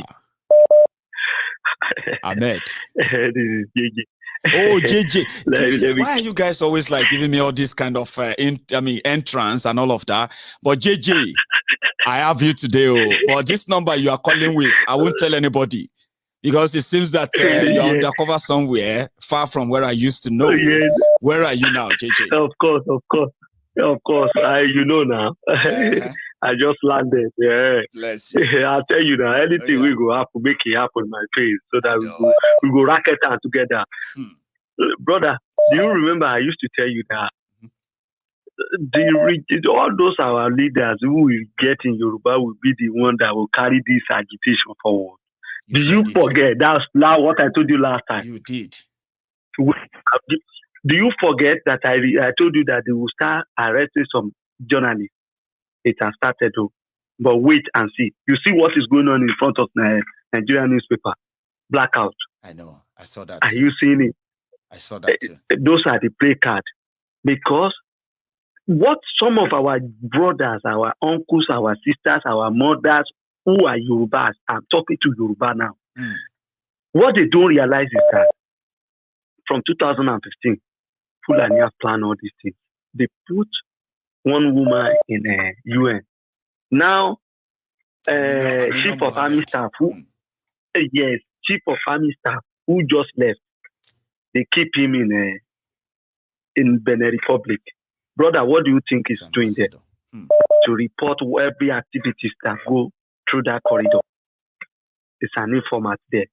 Are you understanding? I'm with you. Now, the power is with Yoruba. The ball is in our court.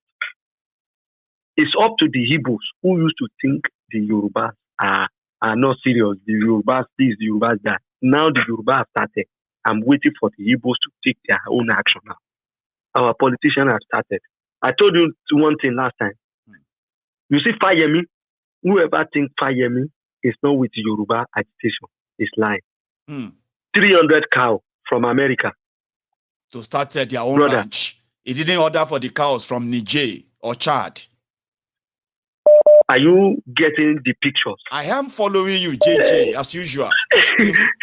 I can't give you all the playbook, but picture everything together. And I only pray for one guy among all the governors right now, the governor of Ondo State, the governor of my state. I pray for him to last long. Yes. During the election, JJ, you can see his hands in all those resolutions, those meetings, strategically and all of that. You can tell that Aketi is pretty much so into it. And I agree with you. No, don't let us say it loud. But when you see the man in action, the man don't talk too much. And I know where he comes from. His own home from Owo. They are man of their word. They don't compromise when they want to do things. They don't promise too much. But when they see, you see the action. Now, Yoruba have started. Between now and December and January next year, you will see what will happen. The whole Nigeria will shake. Now it's time for Yoruba. Yoruba will shake Nigeria. Mark my word. I won't say more than that. JJ, let me give other people Thank chance. you so much, Yes. as usual, right? Chipping. Yeah, you no have a problem, good one sir. and stay safe. Yeah. Oh. No, wahala. We don't go and come now. Nothing will happen, brother. Just stay safe, eh? That's JJ. So, yes. Oh, I lost that call. I'm going to take another one. So, hello there. Hello. Hi. Maiyegun General. Yes, sir. Odenekwagu, is that you? Yes, that's me. I'm lucky today. Well, I am lucky to have you again. It's been a while. How are you? Yeah, I'm good. Thank you. How are you doing? I'm very well. Thanks for asking. So, yeah, you're alive. Yes. First caller of Chuk that called you first made a very, very vital point, and I keep to that. And this last caller now said similar thing. You know, I remember your broadcast and Simon Efa. You guys said that people will be compelled to speak our language, whether they like it or not. And Mazi Nnamdi said that around 2015. He said that people will be forced to talk about Biafra freely, whether they like it or not. It doesn't matter whether you like it or not. Fulani people will force you to start speaking our language, to start dancing on our tune. What is going on now is that people are waiting. Fulanis now are confused. They don't know where to shoot. Why I'm saying this, they have seen that Southerners are united, right? They are speaking in one voice, which has never happened before. Now they're trying to figure out who are we going to use this time. But it's not easy for them. The only people they're going to use, let me tell you, are my people, are Igbos. Igbo politicians, we don't have leaders. I call them politicians because they're not qualified to be leaders. They are politicians because leaders cannot watch their people being killed, being slaughtered, and they kept silent. And kept quiet. They are politicians, and they are the ones Fulanis are going to use. I saw Accuse from Ondo State, right? That man is very, very strong, and I believe that he's going to lead Yoruba one day. I'm not saying leading them as the president or whatever, but he's going to lead them to somewhere that everybody will be happy to be. Do you understand? Fulanis don't have anywhere to go to. They don't have anywhere to run to. That's why they want to keep Nigeria. And I broke their heart 2 days ago. I told them that this Nigeria you are defending, killing people for, that Nigeria was created by an infidel. And Nigeria was named by a prostitute called Florasho that later married Lord Lugard. Gave you this name that you're trying to kill everybody to keep. They are infidels. They are Florasho is a prostitute. He was never married to Lord Lugard before they were, drinking and doing whatever they were doing. And you are proud calling yourself a Nigeria. I mean, people. Now you want to they want to build a caliphate over an enterprise built by an infidel, created by an infidel. They're just two contrasts. They don't go along. And the bomb is going to blow very soon. That previous caller, the guy that called you before me now, that guy knows exactly what he's saying. He knows exactly what he's saying, and it's going to happen soon. Don't worry.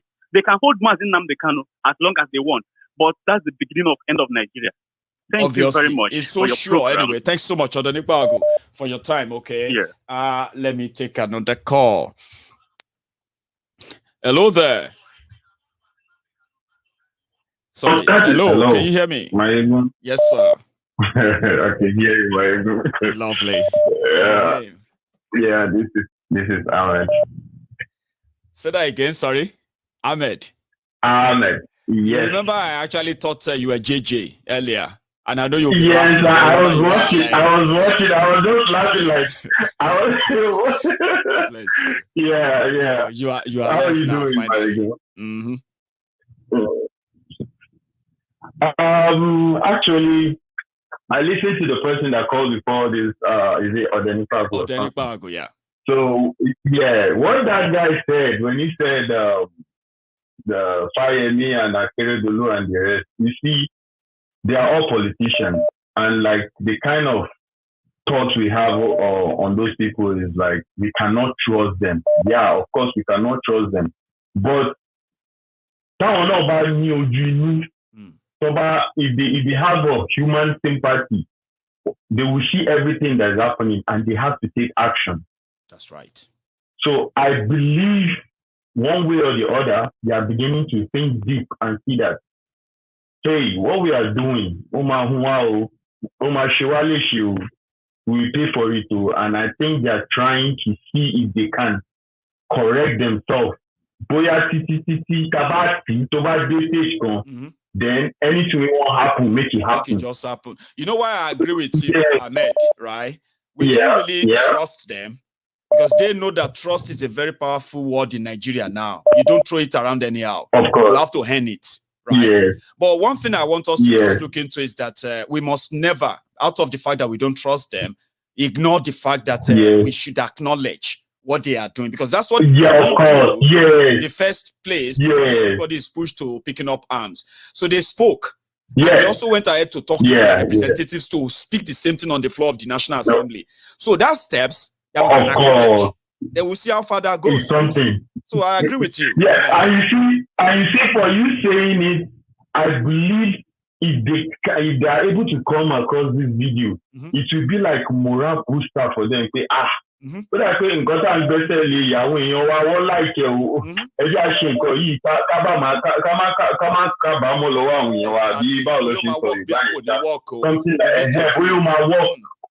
Of course, and by the time Obama changed, by the time they change their own narrative now, people that are with them, that are not with the Yoruba nation, will now come back with, you are fighting for the same cause. So let's go there. Let's it happen. And I want to say something about people. I was seeing in the comment section where people were saying Miyetti Allah was giving 100 billion that.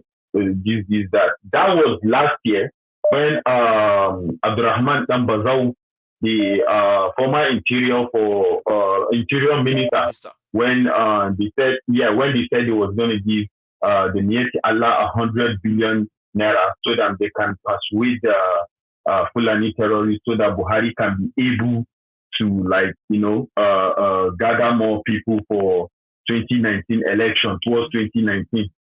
So that news, I've been seeing the news all around, everybody, even this man, Baba Mogedia, what did they call it?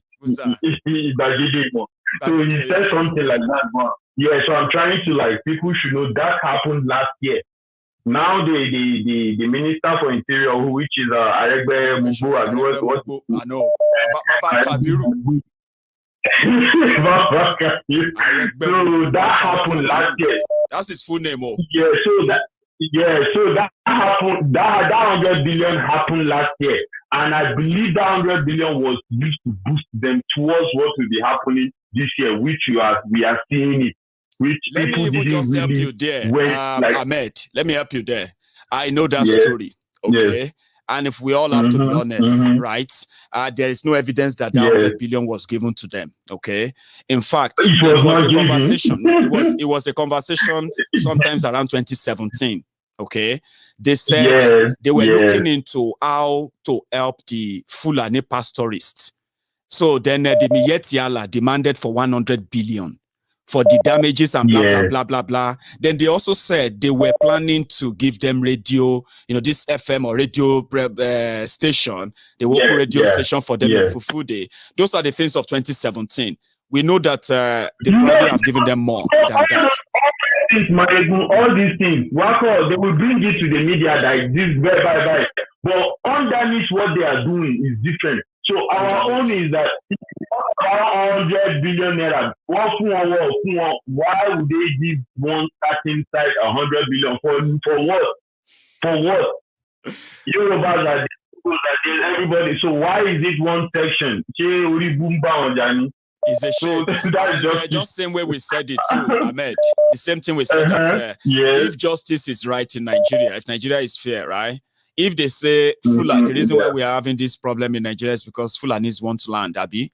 So if they can do that, let the South give the Fulanis land, and then let the North give our Southerners who wants to go into pig farming, who wants to go into other farming, all the kind of piggery and all of that. Let them open their beer shops anywhere they want in Kanu, anywhere they want in Zamfara. Let them open their churches anywhere they want without challenges. And yes, we'll get the Fulani's land in our forest. Maiyegun, let me tell you something quickly. You see, where I grew up, mostly now, as it is now, most of the people around there, where my mom is, she's the only Yoruba there in Kaduna. She's the only Yoruba there. Before, we used to have this Zango Kata, Kaje, Bagi, Java people around us. But as of 2000, with that Sharia fight of 2000, there was a church, CAC church, that was closer to my house. That church was burnt down, and ever since then they left. Then when we were smaller, if a pig should come around our area, I said, we start running after pigs, killing pigs, you know? Like, we don't want to see them. That's the kind of way I grew up in the midst of these people. Yeah. So you know, imagine, Ahmed, imagine. Me, Maiyegun from Ijebu, right? And I'm walking into your community with about 600 pigs. How do you think you will feel as a kid that time? When you react like that to one pig, right? Now imagine if I walk into your community with about 1,000 pigs and they're like on your streets. They like you with like look at this infidel. Before you kill the pig, right? Before you kill the pig, they will kill me first. You know that, Abby? They will first kill me like, who be this person? What are you looking for? Who be this guy? You get mine, though. Allah, I'm bowing your bill. That's what we're saying. Thank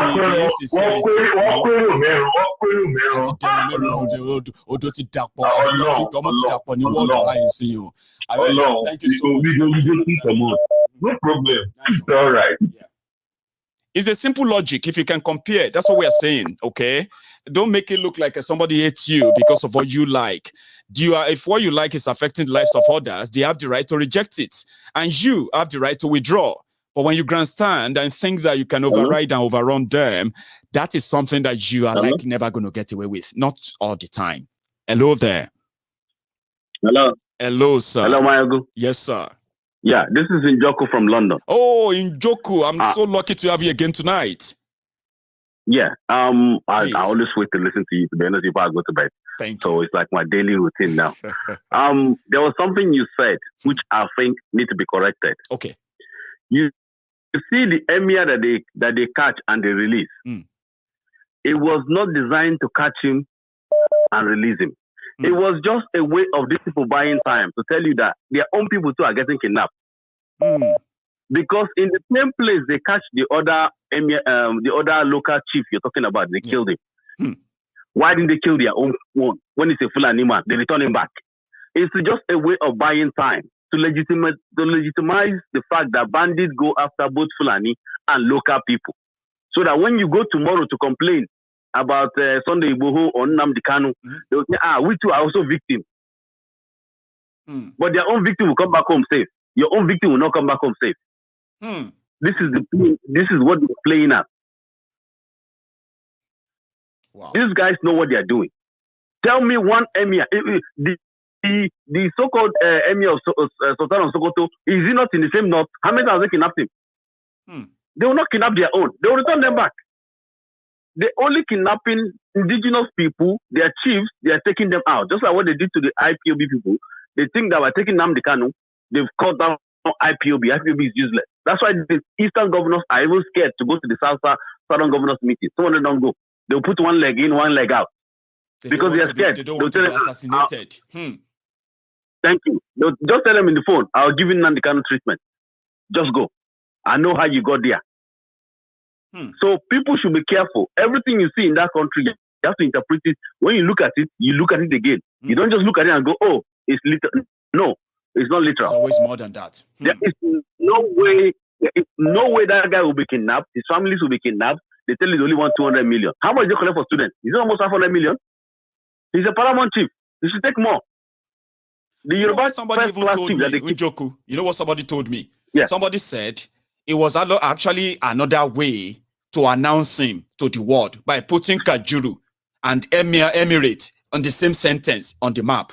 There shouldn't be any Emirate in Kajuru, in Southern Kaduna at all.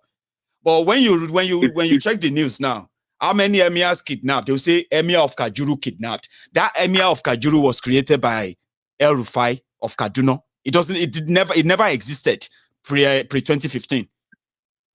People said that's another way to announce it. Now people will say Emir of Kajuru. This is what you said now. Yeah, what you said now and what I'm saying are both correlating because I'm with you. They've made him made him legitimate by what they've done. They've also telling you that if we catch your chief, we'll kill him. If we catch our own, we'll return him back. Watch, in the next 2 weeks, they'll return his family complete. Nobody will go missing. Worst case will be a mistaken identity or by mistake, police go there to go and look for them. How did they apologize and tell you where they release your chief and police don't go there and go and look for them? Are they all of a sudden turn to bushmeat and disappear inside the bush? Let's stop playing. These guys are trying to play with our head. And this is, I keep telling people, what they are trying to get at with this locking of schools, they are trying to stop the indigenous people in the north from going to school, from learning their rights. They will convert them to all these almajiris and turn them, because they cannot go to the west and get people to go and fight the Igbos. They cannot get the Igbos to fight the Yorubas now. So what they are trying to do is to make the local people, like there was a video you showed last time where they were forcing people to convert to Muslim. They don't call them Muslim. They still call them Arnawa. I grew up in the north, some parts of my life. They will still call them Arnawa. They are not complete. They don't see them as Muslim. They are the ones they are going to use. Like the other lady was saying, you see Almajiris in Lagos. Those guys, as soon as they get 17, 18, 19, whatever they tell them in the mosque, that's what they're going to do. That's what they're going to do. I remember back in the days when we were in Jos, when moon come outside, they'll tell you when they're having lunar eclipse, people will start rioting. You start asking yourself, what are you writing about? It's just a lunar eclipse that we read on. They say, it's time to kill all the Aranawas them. All of us start running. It's local people that speak local dialect that normally help us then. These things are they're just playing with you. They are buying time because they know that within Nnamdi Kanu's case. Yeah, let me ask you this. What's your position in the latest move of these Southwest governors, including the South governors, the Southern governors we mentioned earlier, the move to involve the National Assembly in pushing what they have been talking about? What do you feel about that, Njoku? The truth is that, the biggest mistake the South has made since independence was that the North continue to meet as one North, the West continue to meet as one West, and the Southeast got broken up into smaller units, including the Midwest that was taken out. We have never had one unifying front. However, what they've done now, they need to push it further. Next stage they need to go, if they're really serious, is to go, wait, Lagos is equivalent to Kanu. If Lagos had 5 senatorial zones, Kanu must have 5 senatorial zones. That way you balance it on the floor. Anything they are talking about saying they want to go put anything on National Assembly, it's not going to work because they have majority. They say, okay, let's put it to vote. You see what they're doing with this Issa Pantami guy? They've started making it, they started using him to register electoral votes. What is going to happen is that Buhari tried 2 times without winning. The 3rd time he won. What they're going to do now is Issa Pantami is going to create a system whereby the North has more population than the South and East combined. When it gets to election, you bring your own person, they bring their own person. They'll tell you it's election. Boom, he will go and tell you the process of registration is to go through IBAN, from IBAN to your national ID card, from your national ID card to your Nigerian passport. Meanwhile, these people cross patrolling the border, they will not come in with their hands. If you listen to the National Assembly, they're saying, okay, let's do electronic voting. These people tell you, oh, there will be no connection from the north. But the bloody idiot, when he goes to do constitutional project and his village, he uses the same network. But when he gets to election, the electronics doesn't work. Because they know those populations don't exist. There is one single person stamping. And if you put it through fingerprints on the system will pick it up that these are all fraudulent votes. Yes. That is why they will do whatever possible to make sure that your own side will be free and fair. Their own side will be what they want. Because they don't want you damaging what they already control. If you say, if not because of the fact that we're in democracy and democracy has been for over 20 years, they will apply coup now. They will remove Buhari. They will bring their brother and put there. He will do under 7 years. They'll tell you democracy again. They can't do that again now because the biggest mistake is Nnamdi Kanu has opened a lot of people's eyes. We may not like the way he went about it, but he has forced us to start asking key questions. Why is this happening? Why is that happening? Why is it that me that will leave Nigeria and come here, I will be successful? I go back to Nigeria, I will not be successful. That is how I feel. That is me, to be honest with you. It's just how I feel right now. I'm just so pissed off. I'll be honest with you. Thanks so much, Baba. I do appreciate your contribution once again. Okay, let me take another call as well. All right. Thanks for calling in tonight. All right, thank you. Nice one. So I have another caller. Let me see if that connects. Hello. Yeah, Maiyegun, good evening. Good evening, sir. Your name? You're speaking to Felix, come from South Africa. Felix, how are you? We have been receiving some bad news from South Africa. They are not really, any good ones, I would say. How are you? I'm good on yourself, my brother. You know one thing, eh? Tell me.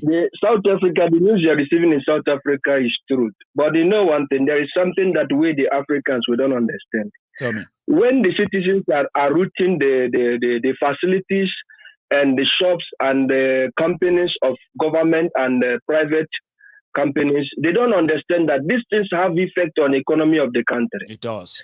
Because number one thing, we are battling with the situation of COVID.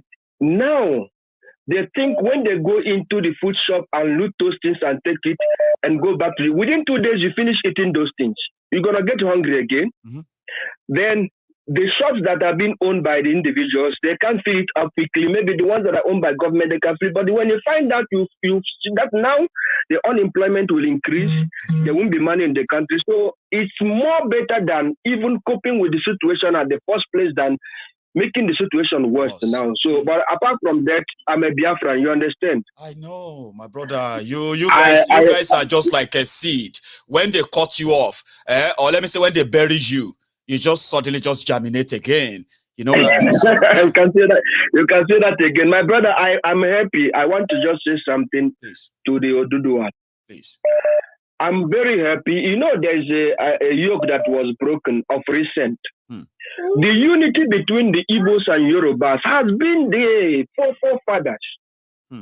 But the Northerners with the colonial masters, they build this garbage, I can call it a garbage relationship between themselves, they group themselves, then they stand against the Yorubas, then they put a demarcation between us. But I'm very excited and happy, even in my spirit, to see that Yorubas and Igbos have emerged together. My brother, it's a very congratulations message to all Yorubas and Igbos. Congratulations. And this is what is shaking the foundation of the North as I'm speaking to you now. I agree. It's a nightmare to them because they have seen that when these people, because this is what they have been fighting for years, that these people will never come together ever. But all of a sudden, from nowhere it happened.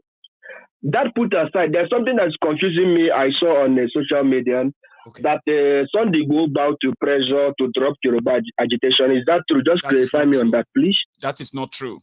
I mean, when you see things like that, we have seen people who have made up different lies, different things. Some are even apologizing for him. You see all those things. Some are looking for the attention of Buhari to get money. Some are just making it up there just to get the attentions of the social media. Sunday Igboho is not the founder of Oduduwa Republic Agitation. He is one of us. He's not the founder, and he has no power to say he calls it off. Ignore that. A total lie. Okay, thank you, my brother. Then other thing I want to say before I let other people to lay their contribution. You see this, my brother Mazi Nnamdi Kanu. There is something that the federal government, they couldn't picture very fast. That man there is a timing bomb, my friend. Absolutely. Nigeria government have made the worst mistake they never ever wish to make in their entire life.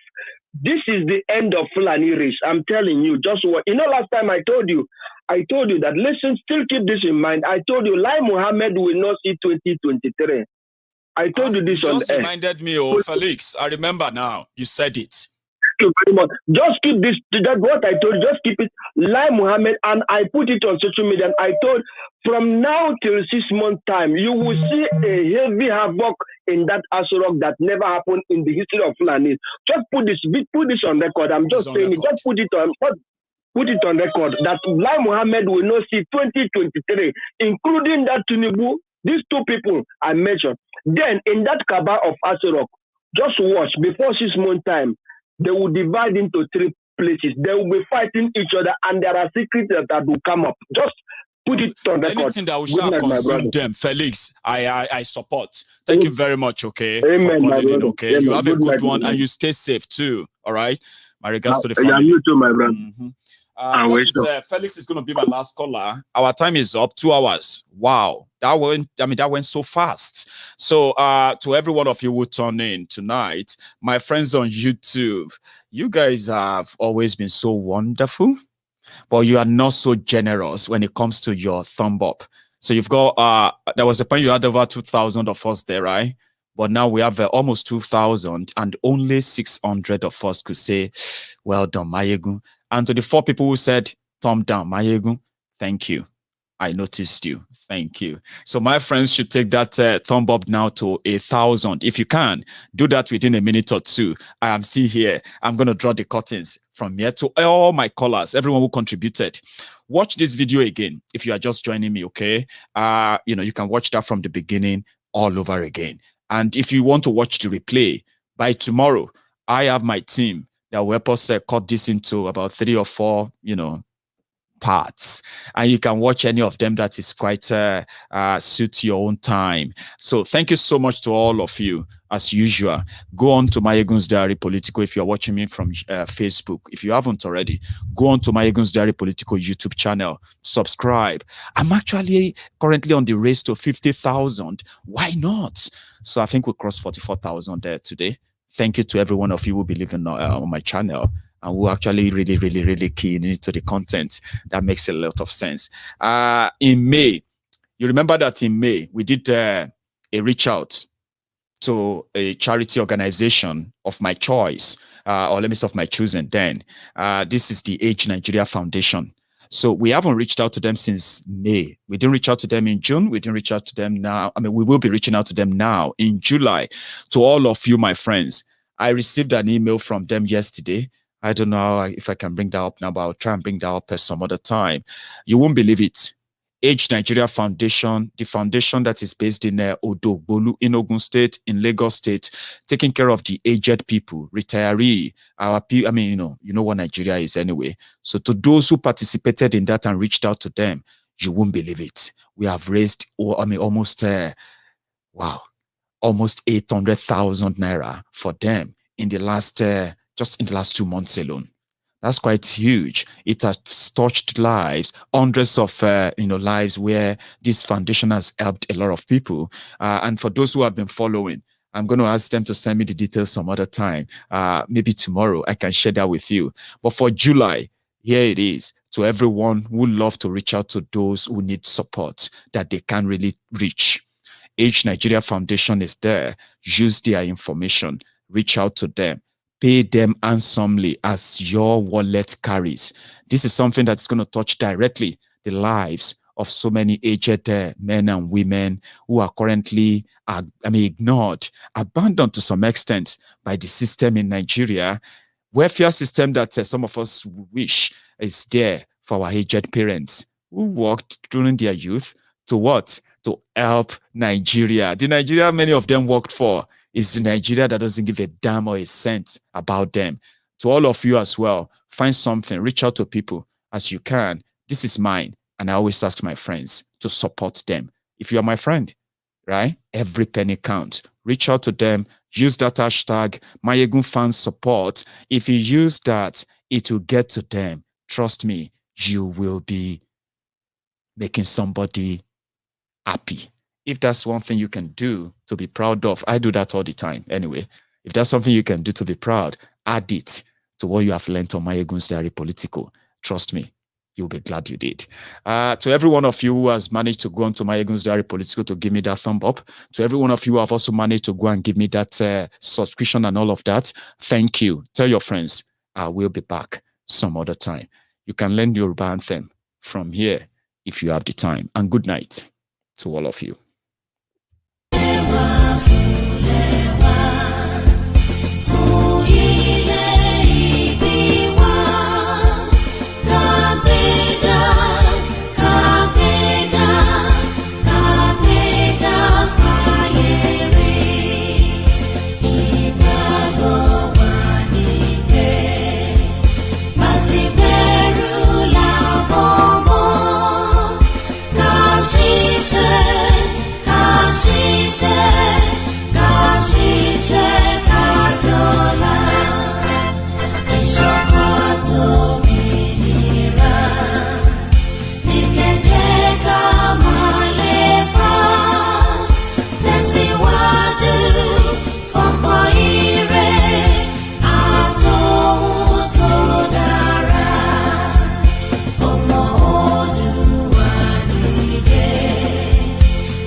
Ọ̀jẹ̀lú ẹ̀sùn ràkì. Maiyegun ti dé. Àní ẹ̀sùn ràkì. Maiyegun ti dé. Lórí Facebook. Maiyegun ti dé. Àní ẹ̀sùn ràkì. Maiyegun ti dé. Lórí YouTube. Maiyegun ti dé. Àní ẹ̀sùn ràkì. Maiyegun ti dé. Bọ́ bàbá gbé wúrẹ́. Maiyegun máa bí. Àní ẹ̀sùn ràkì. Maiyegun ti dé. Ijó ìgbádìyẹ. Àní ẹ̀sùn láti. Maiyegun ti dé. Presido bá rúfin o. Maiyegun máa bí. Àní ẹ̀sùn láti. Maiyegun ti dé. Gómìnà kówó jẹ. Maiyegun máa bí. Àní ẹ̀sùn láti. Maiyegun ti dé. Ọlọ́pàá ti ń darí bá. Maiyegun máa bí. Àní ẹ̀sùn láti. Maiyegun ti dé. Aṣòfin ti ń rúfin o. Maiyegun máa bí. Àní ẹ̀sùn láti. Maiyegun ti dé. Òkúra olóṣèlú. Maiyegun máa bí. Àní ẹ̀sùn láti. Maiyegun ti dé. Ọ̀jẹ̀lú ẹ̀sùn ràkì. Maiyegun ti dé. Àní ẹ̀sùn ràkì. Maiyegun ti dé.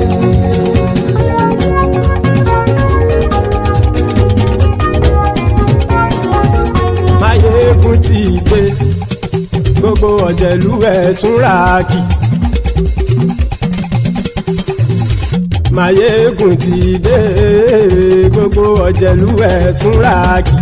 Ṣùgbọ́n ní bá ti ṣe èyí tó yẹ kí wọ́n ṣe, ọmọ bá dèrò ní fi wọ́n níran o.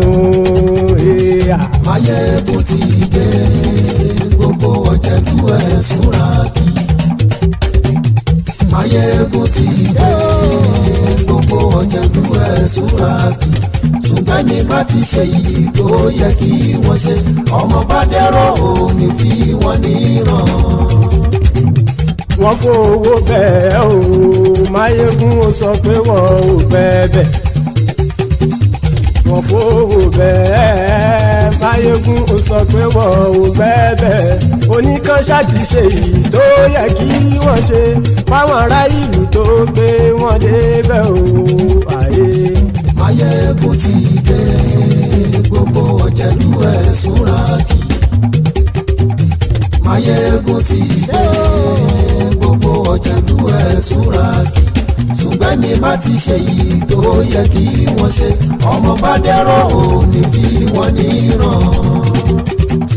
kì máa yí ṣe eré ọ̀rọ̀ yìí kì í ṣe ẹ̀fẹ̀ kì máa yí ṣe eré ọ̀rọ̀ yìí kì í ṣe ẹ̀fẹ̀ ẹni bá ti lè lẹ́bọ̀ lẹ́rù o ọmọ bá dèrò kàṣà ìtú wọn síta. Maiyegun ti dé gbogbo ọ̀jẹ̀lú ẹ̀ súnra kí. Maiyegun ti dé gbogbo ọ̀jẹ̀lú ẹ̀ súnra kí. ṣùgbọ́n ní bá ti ṣe yìí tó yẹ kí wọ́n ṣe ọmọ bá dẹ́rọ̀ ò ní fi wọ́n níran.